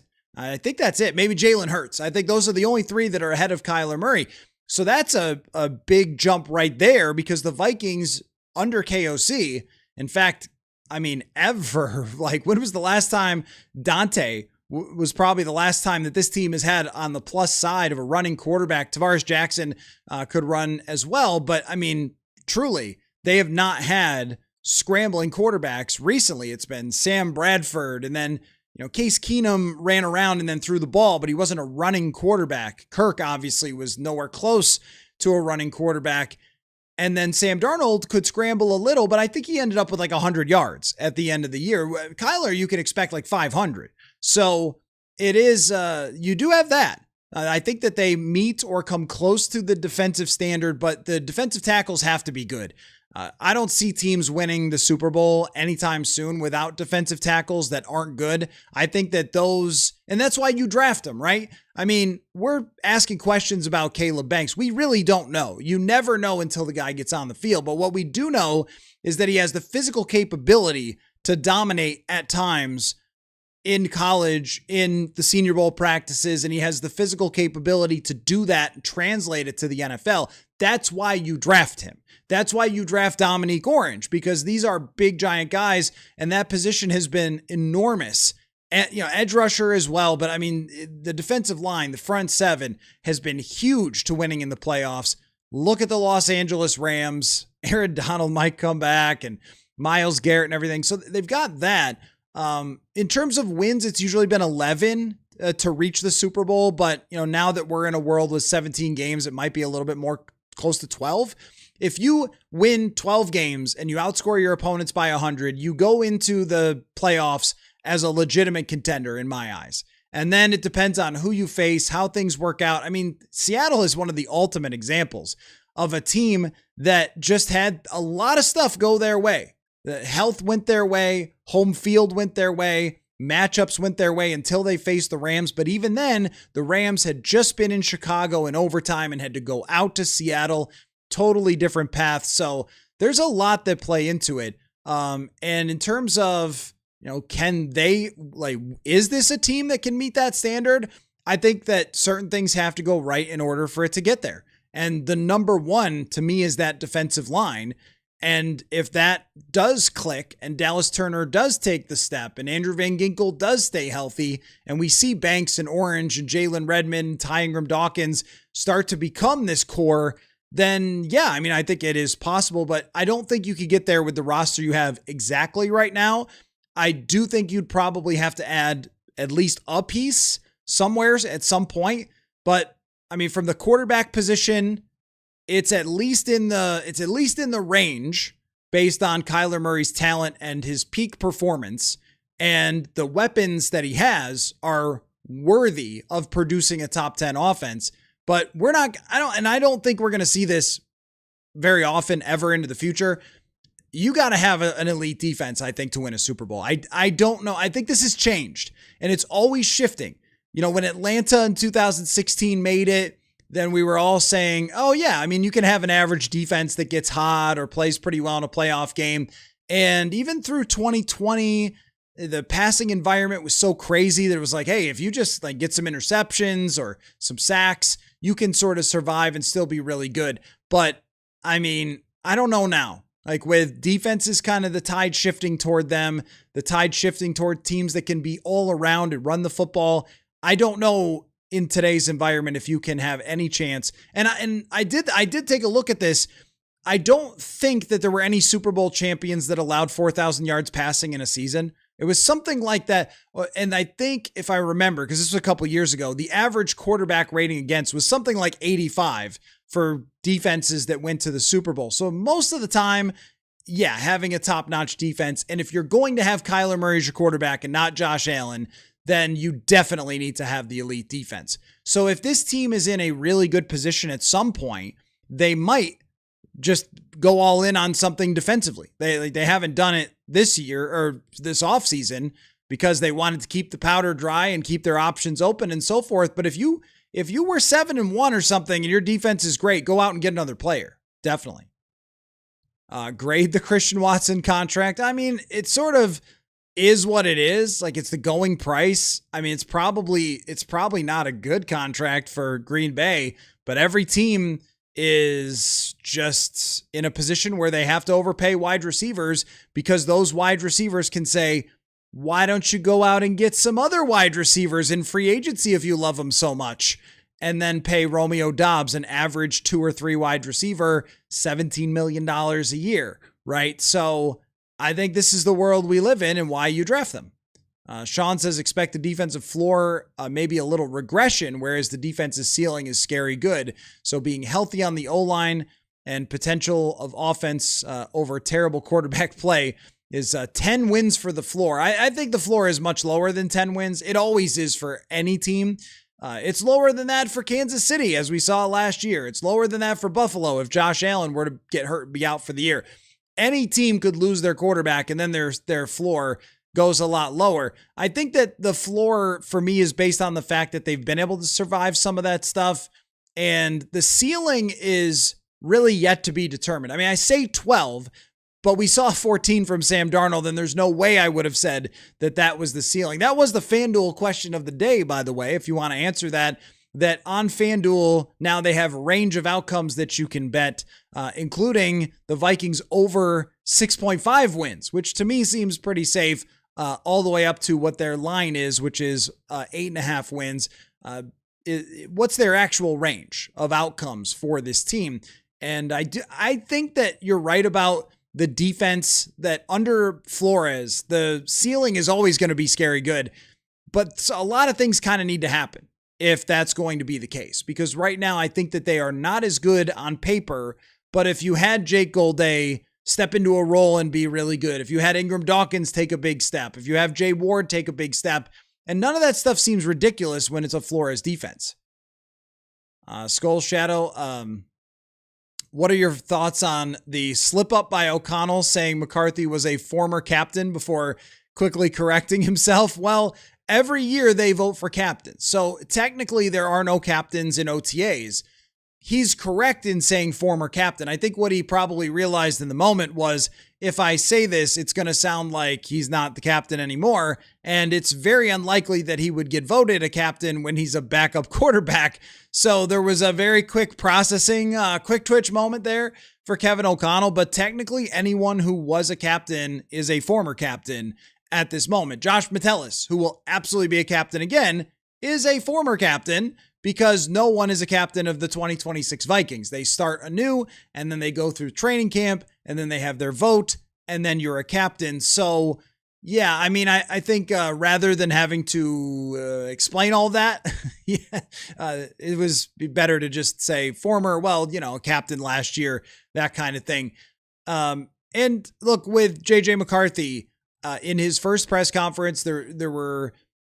I think it wasn't like he went out there and committed some sort of crime against football. There were just moments where he was not, in my opinion, putting the team above himself, which is not what a captain does, right? I mean, when you name someone a captain, you look for them to do what's best for the team at all times, as opposed to sort of saying, I'm over here and you're over there, which sounds very self-centered. It doesn't sound so much like, all I care about is winning football games and I'll do whatever the team needs from me. So that was why it rubbed a lot of people the wrong way. I saw a lot of former quarterbacks commenting on it who have been through this. He's not the first quarterback to ever be in a quarterback competition. And there were a few little comments from Kevin O'Connell where he said, you have to at least act like a good teammate. And if we take it within the full breadth of his comment, it didn't seem as harsh as I just said it. Like, if you say it in a certain tone, if you say you have to at least act like a good teammate, that's different from how O'Connell said it. I just want to be clear about that. But that little line did kind of stick out to me. Like, I don't think that McCarthy acted like that in his last press conference. Now, as far as what I've seen out on the field, it looks fine. High-fiving people, talking with everybody and that sort of thing. It looks fine with JJ McCarthy. I think that he, at his age and maturity level, because sometimes those two don't always match up, I don't know that he was able to contain how he's really feeling about it. And when that came out, it was like, well, some of that's the reason why you're having a quarterback competition, is not being able to contain the emotions at times during the season last year, the highs and lows. So, but yeah, I mean, everyone is a former captain though, just to be clear. And if JJ McCarthy, if he outperforms Kyler Murray and he is fantastic in training camp, wins the job, is QB1, this is the guy you always dreamed of as your franchise quarterback, he'll probably be a captain again. And if not, it'll probably be Kyler Murray. Joker says, Keith Carter and Frank Smith got shout outs today. How different is the offense going to look because of them? KO is like an only child being forced to share his offense for the first time. Not easy. You're funny. You're funny. Joker lives up to his name every day. You make me laugh. As far as those guys, those to me are the proof. If people say, well, there's no way KOC can change what he's doing, he's just stuck in his ways and whatever, which is weird for a guy who's like not old. But like, yes, he can learn and grow. Andy Reid learned and grew a lot during his time going from Philadelphia to Kansas City. And we've seen it from many coaches over the years where maybe they get close and it doesn't quite happen. And then eventually they get there and they learn and grow. Sean McVay didn't win the Super Bowl in his first year. He had the number one offense and then failed in the playoffs. Guess he'll never get it done, folks, because he failed in his first time in the playoffs, right? I mean, this is how it goes a lot of times. It's a tough league. But I think one of the things you learn along the way is that you have to have other people that are contributing in very significant ways in order to get there, right? And bringing in Frank Smith and Keith Carter, or naming him the offensive line coach, was a very clear signal. We want to run the football a certain way that has been successful around the NFL, and we need the details to be better. Because I don't think that the details were always there with this run game. I also think that if half of your offensive line is hurt, and no disrespect to Joe Huber, but you're playing Joe Huber, then in his first game ever against the Cleveland Browns, it's unlikely that you're going to run over the other team. So that did play a role in it. When the offensive line was healthy, they did run the ball effectively. I also think that, your two running backs don't create a lot of explosive plays. And that is another part of it too, that if those guys get into the open, they usually don't run past everybody. That's maybe why you draft them on Claiborne. So there's a lot that's going to go into it. The offensive line has to stay healthy in order to be able to execute this stuff. But I mean, we've talked with Jeremiah Searles about this before. Never felt like there was a true identity to the run game. And I think that's what you bring in these two guys to create, this outside zone identity, which has had a lot of success in the NFL. You see it from San Francisco. You see it. Miami was the great example, and that was San Francisco inspired. You've seen it in Green Bay. Like, it's not just running outside zone every play, but you saw it in Minnesota, how effective it was with Dalvin Cook. And I do think with Nolan Teasley here, there is going to be a desire to run the ball, but I also think there's going to be a desire into the future after this year to find the running back who, yeah, is it a great idea always to be drafting running backs? But if you get one for 4 years on his rookie contract, then yeah, that's awesome for those 4 years that you get somebody who's a fantastic running back. So I think that will be a goal of theirs eventually. Sean says, what are your early impressions of increased depth by position? In some positions, I do think that there is increased depth. Wide receiver certainly feels that way when you're bringing in Jawan Jennings, running back possibly if Damon Claiborne is good there, but there's certainly some questions. I mean, corner is a little better. I think I have more confidence in James Pierre and even a draft pick, Charles Demings, than I did last year, where it's like, if somebody gets hurt, Fabian Moreau will probably be back at some point, but if someone gets hurt, it's like Fabian Moreau and then who? Then Dwight McGlothern's still out there doing his thing, but that's still an undrafted free agent. So now you feel a little bit better with James Pierre there as someone who's played well recently for the Pittsburgh Steelers, but I still think they could be a lot better at some areas. Better at tackle, way better at offensive tackle than they were last year, but guard depth, interior line depth, pretty concerning. Outside linebacker, defensive tackle, safety. Now they have Jacoby Thomas, a 3rd-round draft pick, so that's one to keep an eye on, but we don't know what you're going to get from him. So it's that some have improved and maybe some not. Axton says, noticed that we signed 2 wide receivers today. Hear anything on that? I think both of those guys were undrafted free agents from maybe last year. I didn't really look into it. They're always kind of bringing in guys at the back end of the roster, and then, we'll see what those guys look like and if they stand out at some point. But I didn't really take much time with the camp body type players, and you never know. But is that somebody said that they were both connected to the Seahawks, that they both have been picked up by the Seahawks? So, is Nolan Teasley putting his stamp on the Vikings already? I guess so. Joker says, if McCarthy doesn't look like he made strides, is Wentz QB2? Yeah, I absolutely think so. What it's going to matter the most to is we will see the results on the sideline when we watch training camp and even mini camp next week. We're going to see the results. But here's what we know. Carson Wentz sets a certain standard for what they want out of the backup quarterback position, right? They want out of the backup quarterback position someone who is going to go in at any time, anywhere, with any amount of reps and know the offense. And that's Carson Wentz. He knows it inside and out. I have no doubt that Carson Wentz could play a football game with KOC's offensive play calling today if he needed to. So what JJ McCarthy needs to do is he needs to nail all the details. I mean, we can't forget when people will send messages and leave comments like, McCarthy was actually pretty good that last year. You don't realize it. It's like, okay, well, first of all, I was at every single game and every single practice and everything, whatever else. There's nothing I don't realize about JJ McCarthy's performance last year. But what I will not forget is Aaron Jones talking about dumbing down the offense. That's where the key really is. Yes, I think that McCarthy's accuracy is always going to be a work in progress. I think containing his emotions on the field is a work in progress, and some things will have to happen for him to, I don't want to say, it sounds so harsh to say grow up, but just grow in the NFL. McCarthy's going to have to grow in the NFL. And those things are going to take more than just a couple of throws with John Beck in California to get figured out. But when it comes to running the actual offense, getting the play call, Kyler Murray is going to run the whole thing. Kyler Murray is not going to have any problem running the whole thing. I saw him do it with Drew Petzing over the last 2 seasons. I watched it on tape. He was running a complete NFL offense. He wasn't in 2021 when Cliff Kingsbury had him run all over the place, but he was over the last 2 years.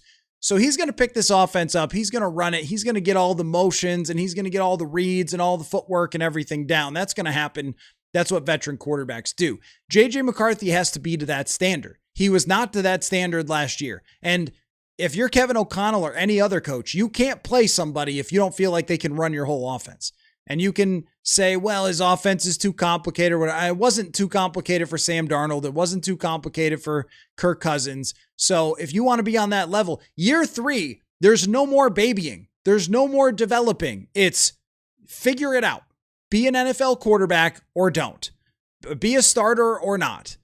Because if there's no more guiding you along and saying, well, we'll just teach you your footwork and we'll just dumb down the offense for you and we'll just bring you along slowly. It's like, no, that's not how this works after year 2.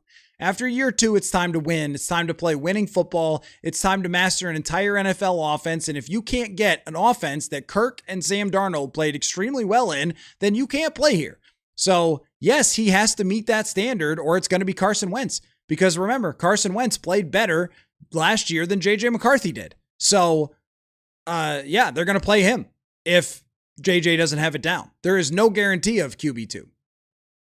Kit, if Ingram Dawkins is rostered as an edge, who does that make space for in the D-line room? Curious who you think makes the team in the early stage from a deep but murky room. It's not really, for Flores, it doesn't really work that way, I think. in terms of, well, it's not like Madden where you have like 5 DL and 4 OLB or something. It's just kind of, this guy's on the team, so he's going to play wherever I put him. It might require Ingram Dawkins being in 2 different rooms, sometimes the D-line and the outside linebacker, and kind of cross-training, but that's always Brian Flores when it comes to that. So I don't think it makes room necessarily. I think it's a role that he would fit into, of on a certain type of play, you might be here. On a certain type of play, you might be there. So maybe it's an interior rush on a 3rd down, but maybe on a rundown, if it's 1st and 10 and the other team is up 14, like maybe you're throwing him in there at outside linebacker because you know they're going to run. Or if it's a end of a game situation or a goal line or something where, hey, we got to stop the run. Or if another team is having success with it, put him in at outside linebacker, set the edge, like things like that. Because as an edge setter, he's got size and strength that Dallas Turner is more built on quickness. So you could rotate him a little bit there. But in terms of the depth, I mean, it looks to me like they're going to use Isaiah Loudermilk and Eric Johnson, the 2 guys that they picked up. They identified Loudermilk from, I would assume, Flores' time in Pittsburgh and Gerald Alexander's time in Pittsburgh as well. They would have familiarity with Loudermilk, so he's going to play. And then Eric Johnson has been playing for the Indianapolis Colts. Hasn't been great, but he's been playing. So I imagine that that's kind of how they look at it. But you're right, it is murky. It is murky because I'm assuming Orange is going to start. I'm assuming Banks is going to start, and those guys are going to rotate in and out quite a bit. Big Dog says, is it not beneficial for Kyler to just be named the starter and get more reps? I don't think that it matters a ton in OTAs. Because even with Kirk Cousins here, you would still see Nick Mullins getting out there and throwing quite a few passes in OTAs. I don't think that it is harming Kyler Murray to be switching in and out during OTAs. He's still getting a ton of reps out there, and it's not really at full speed. There's no physicality whatsoever. That's why Dan Campbell calling it a pajama party is great. We may see at minicamp, though, that changes a little bit because it is dialed up a notch. Minicamp starts to get to beyond just, hey, we're installing stuff, to let's see it click a little bit here. So we may see more Kyler Murray there. In my opinion, it doesn't really matter for someone who's been in the league as long as Kyler Murray until they put the pads on at training camp. That's when things really begin for a quarterback competition, for real evaluation. Even the first part of training camp where they don't have the pads on, it's still a slow ramp up. And this is the hard part. We all want so much football. I want football. You want football. I want answers about the football. I'd love if they played a game today. This is my proposal for 18 games is to split the season in half on the calendar. So we'd be playing football right now. Because did I mention I want to see it? But OTAs just ain't really it. Mini camp is a little bit.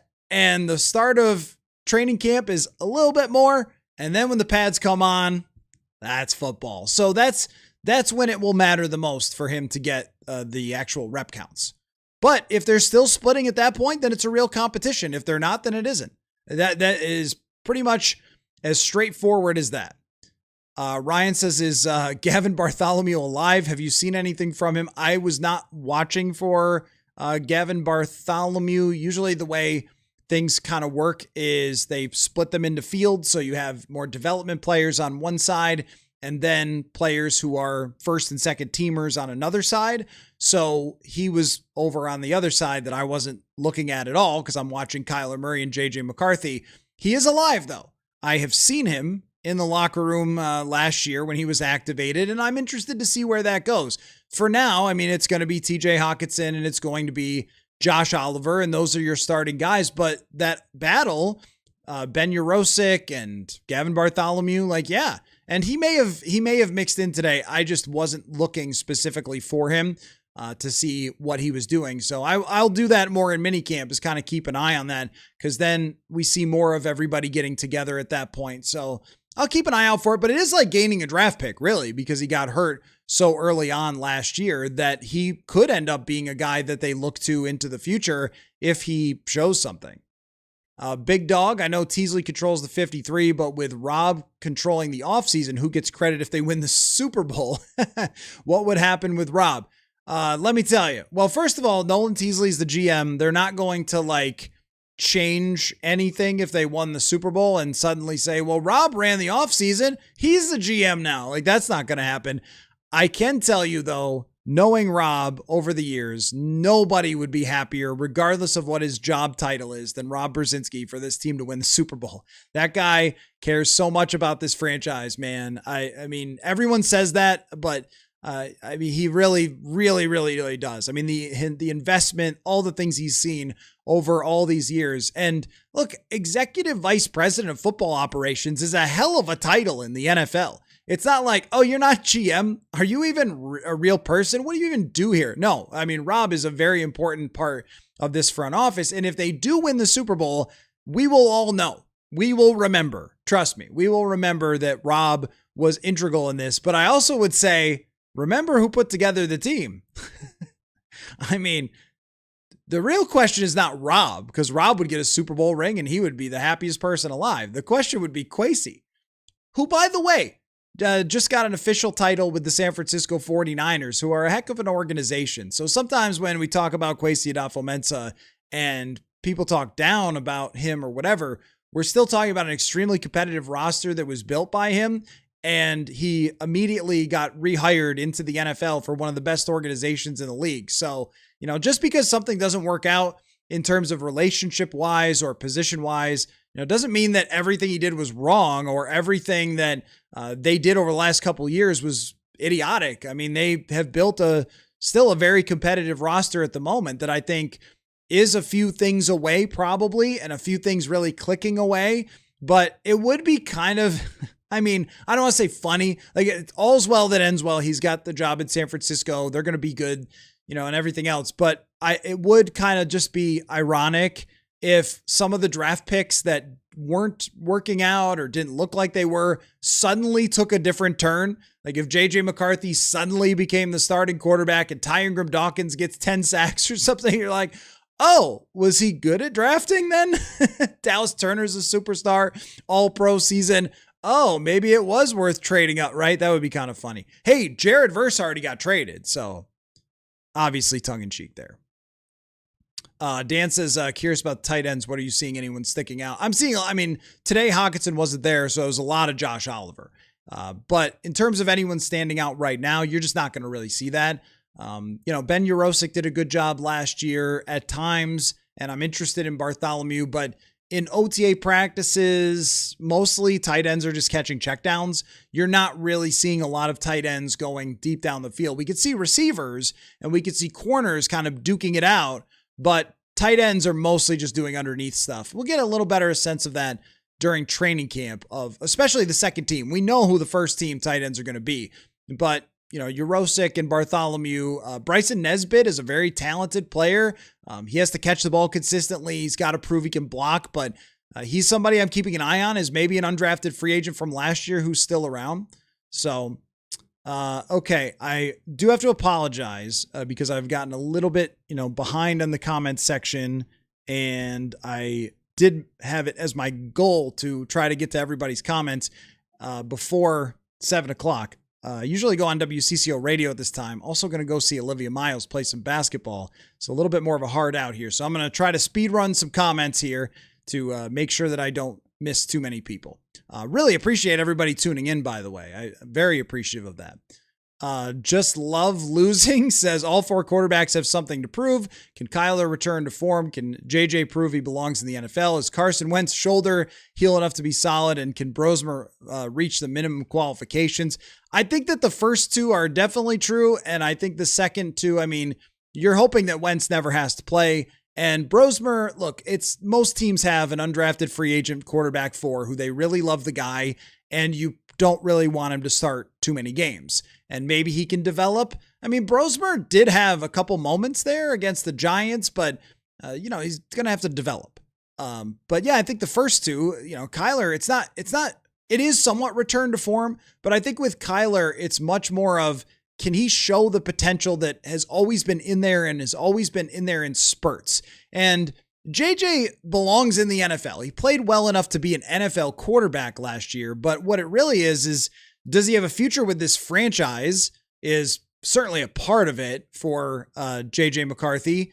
And does he look like the arrow is pointing up to where maybe if, Kyler gets hurt, you feel confident in JJ McCarthy? Like, there is a lot to prove there.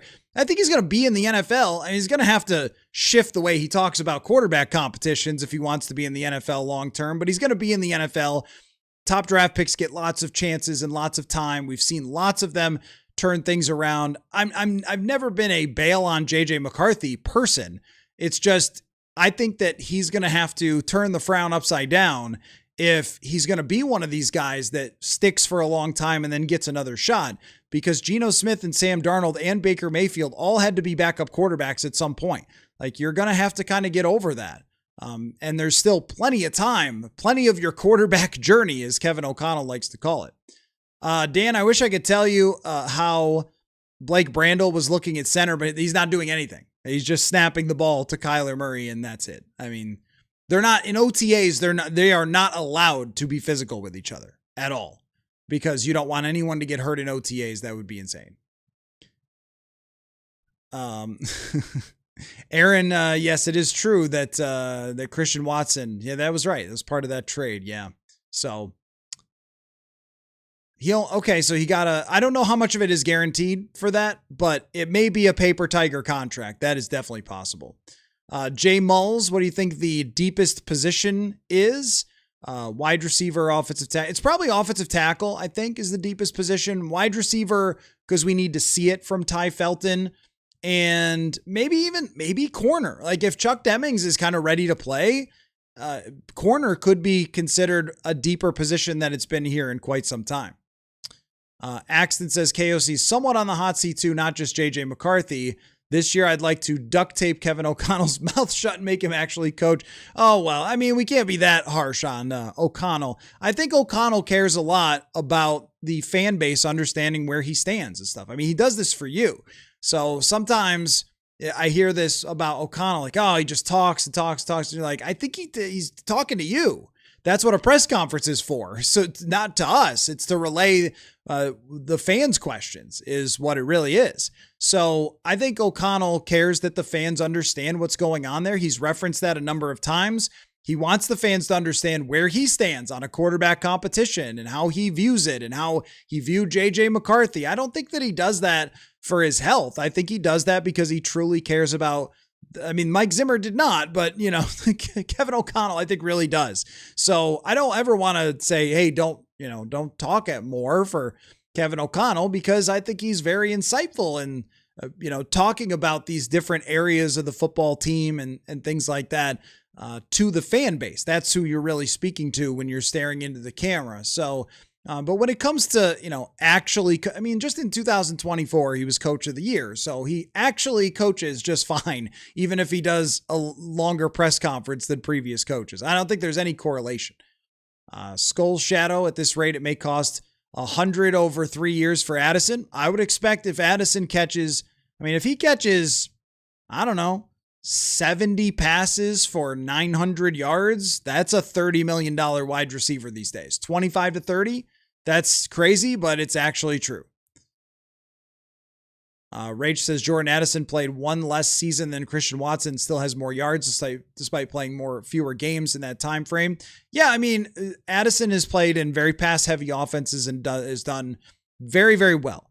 I think that most people would say that Christian Watson's size, speed would be favorable to Jordan Addison, but yeah, I think they're in the same range. I would say that they're very much in the same range as guys that I would have as top-notch wide receiver twos.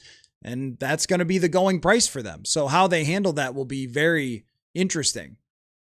Yeah, I know Watson, in terms of the counting stats and everything else, because of the injuries, he's been slowed down by injuries. I think at his best, it's not a disrespect to Addison to say they're in the same range. I just think that most people around the NFL would probably say the size for Watson is an advantage there for him, but he's not perfect, and paying him that much is very aggressive. The structure of the contract will matter, though. The guaranteed dollars will matter to somebody who's had as many injury issues. That money is crazy for Watson. Yeah, I know.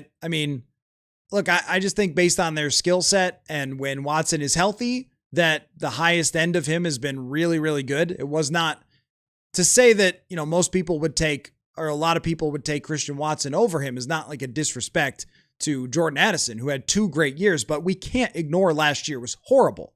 Last year was a horrible season for Jordan Addison. His drop rate was through the roof, and his performance, even despite the quarterbacks, was not at the level it was supposed to be. We can't just that doesn't matter. It has to be factored into his whole career. Mama says next year we need to either be drafting a quarterback if Kyler sucks or a wide receiver in the first round. Yeah, I definitely agree with that. Awesome. Yeah, it has been awesome. I have to call it a day very shortly, but it is great to be talking football with you guys. Jay, did you hear Judd's questions to KOC about JJ being ticked off, and what did you think? Of course, I was standing close to Judd. Yeah. I thought that, Kevin O'Connell handled that the right way. Kevin O'Connell just said, he wasn't falling for the trap there. The trap is him going on about, oh yeah, I love that JJ's all ticked off and whatever else. He was just like, I'm not going there. And that's how I think he's going to handle this quarterback conversation until a starting quarterback is very clearly happening at training camp, where it's going to be like, look, I am not going to say a whole heck of a lot about how I feel about these guys, that the evaluation is going to stay internal. And as you were talking about earlier, I thought last year was amazing for journalists who went to every press conference like myself. I learned so much about quarterback play last year from Kevin O'Connell. And some of it was him, I think, getting frustrated and being like, let me really explain this to you guys because I want you to understand it. I got so much out of it last year. But I don't think he wants to do that again. I don't think he wants to do Kevin O'Connell's class for reporters who need to learn about quarterback play and learn good. I don't think that's what he wants to do this year. I think he wants to have a pro quarterback where he doesn't have to answer these questions about teaching him how to play every single week or about, is he taking a next step or anything else? And I think even if JJ were to have a lot of success, he doesn't want to be answering those questions either. So I think he's I'm not going to take you guys inside the whiteboard in the film room with this competition. I'm just going to say, here's what I'm looking for. Let's all go out and watch it and see what happens. But I also think that we all know that Kyler Murray is the quarterback right now. I think that is extremely clear. So, Dan, wouldn't mind seeing Harry come back, but how about him on the coaching staff? I don't think that's for him. I mean, I don't know. He's a coach on the field for sure, but coaching takes so much sacrifice, so much in terms of hours and everything else. If you're a guy who's a Hall of Fame caliber player who's made a lot of money during your career, I don't know if you always want to do that. That's why you don't see a lot of Hall of Fame caliber guys coaching. You make a lot of money. You're I'm not spending 70, 80 hours a week during the season away from my family. So I don't know about that. Maybe he might. Thank you, Ocho. Can we trade for a safety? I don't think they need to right now. They've been developing these guys for a while.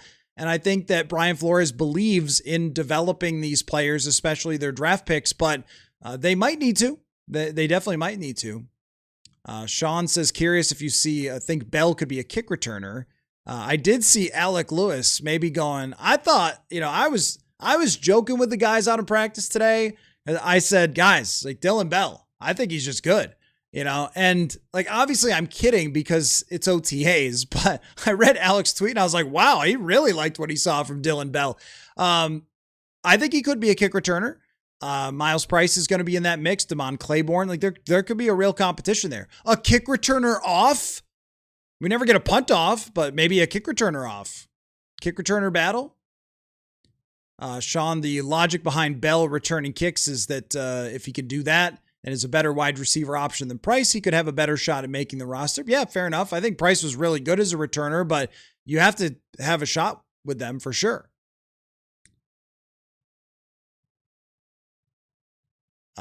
Angel something.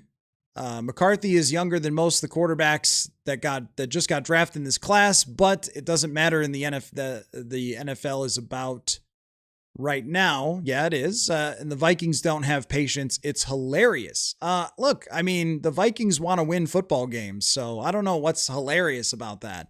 You don't have 5 years to figure out if somebody can learn how to play in the NFL. It's year 3 now. It's time to grow up That's what it is. It's time to be evaluated like a real NFL quarterback in year 3.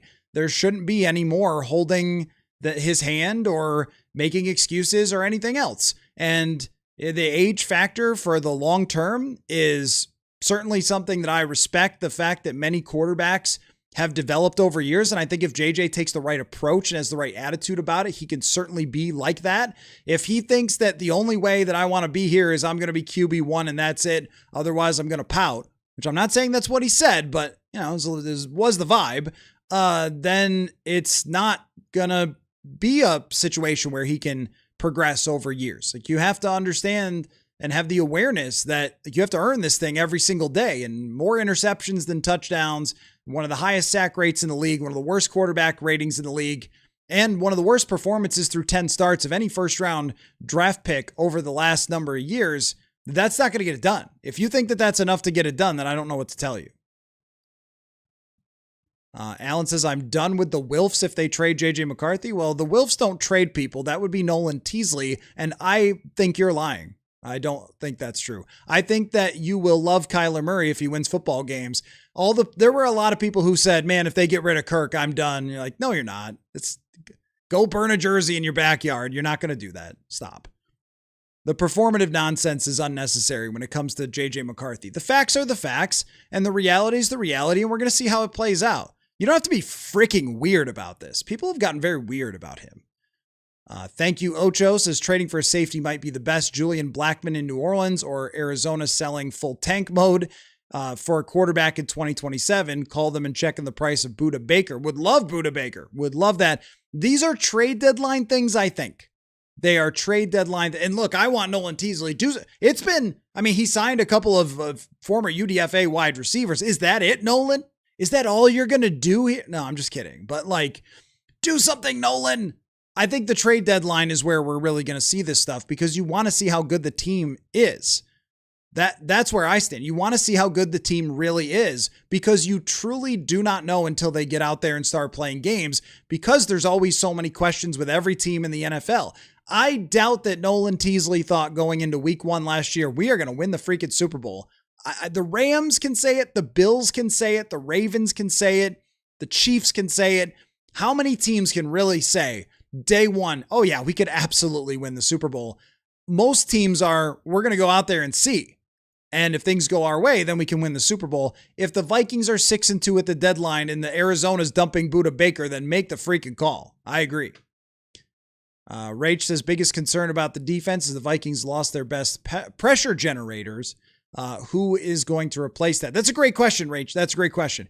They lost 100 quarterback pressures from Hargrave, Allen, and Jonathan Grenard. So they are going to have to replace that. A lot of it's on Dallas Turner. A lot of it. That's why I do think that there's more to come with the roster. Rach says the Vikings can have all the patience in the world, but if McCarthy's not a starting caliber quarterback in year 3, they cannot force it unless they want to tank. Well, look, there's been a lot of quarterbacks drafted in the NFL, and some of them have worked out and some of them have not in the first round.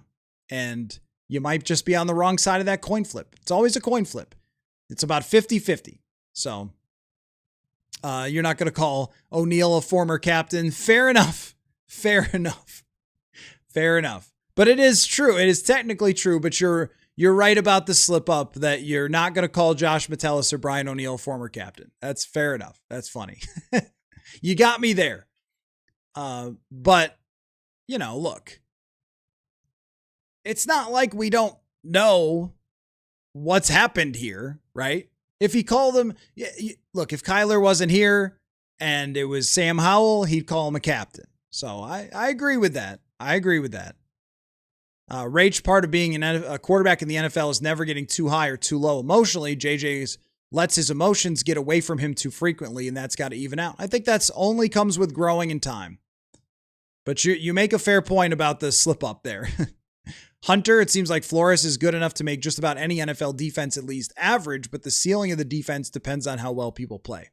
Totally agree with that. Yep, totally agree. If certain guys step right up to the plate, then yeah, you can be an elite defense. But I think it raises the floor. We know the Vikings defense is not going to be trash with Brian Flores. Jared, Viking fan of the core, watch all the pressers. Is it me or has anyone noticed KOC look dead and lifeless? No, I explained this yesterday. At the Nolan Teasley press conference, we were in the same area where there was all sorts of people. So there were a lot of people talking to Nolan Teasley, like people congratulating him. Randall McDaniel was there. There was like other staff and his wife. And like, there was a lot of people chatting like right behind our press conference. So O'Connell is a naturally pretty loud voice as a former quarterback. He was keeping it down. He was not trying to like talk to the person in the back of the room. I didn't think he was lifeless today. I thought he was fine today, but that's just making too much of something that he was just talking quietly. That's all it was, as opposed to screaming. Thank you, Vikings News today. Appreciate you. Punting competition, CJ. Yes, we did see both punters booting them today. I can't tell you who's winning, but Brett Thorson can kick it real far. Can't tell you that. You're right. Olivia Miles is the greatest show on earth. So I am going to actually run right now. Hopefully I got to most of your comments there. Jacoby Brissett was not better in the offense than Kyler Murray. Jacoby Brissett won 1 game out of 12. So that is not true. Do you think Aaron Donald is coming back, Jason? I do, but I don't think it's going to be soon. I think it's going to be in the season or right before the season. Jason, if he comes back, do you think the FanDuel odds will shift? I do, a little bit. I don't think they'll shift like crazy, but maybe a little bit. The Rams on FanDuel were plus 550 to win the Super Bowl already, which is pretty crazy odds. So, good point, Hunter, about the NBA season being too long. So, all right. Well, thanks everybody for all. I did get to the bottom of the comments. Thank you. Hunter, I'll answer one more and then I got to go. If we have a bad record at the trade deadline, do you think Teasley would trade away pieces? If so, who? I do. And I think it could be a lot of them because, I mean, you're talking Aaron Jones, TJ Hawkinson, Andrew Van Ginkel, Brian O'Neill, Blake Cashman. All these guys don't have contracts right now. And anybody who's not under contract would fall under the category of somebody you consider trading at the trade deadline. And it would really depend on how things were going with Addison. But if it wasn't great, maybe he would fall into that category too. So thanks for a great conversation, everybody. Over the weekend, I'm going to have a conversation with Matt Matera, who covers the Tampa Bay Bucks. Really good conversation. I want to get back into checking with other teams that the Vikings are going to play this year. So keep an eye out for that. Of course, if there's any breaking news, if Nolan Teasley takes the job and decides he's going to start trading people left and right, then of course we'll do emergency podcasts. But if not, then you got a new GM and you got OTAs. What more can you ask for? I'll probably still answer some fan questions off the air anyway too. So thanks everybody for a really, really fun week. I can't thank you enough for a super eventful start of June. And I look forward to so much more of our good conversations as we go forward. And one more thing I would mention for the comment section, if you made it this far, you're a psycho. So thanks for getting here. But I'm thinking about theme weeks for the summer, like maybe into early July before we get into hardcore preview stuff. So if you got a theme week idea for Purple Insider, then let me know. All right. Thanks everybody so much. I will talk to y'all later. Football.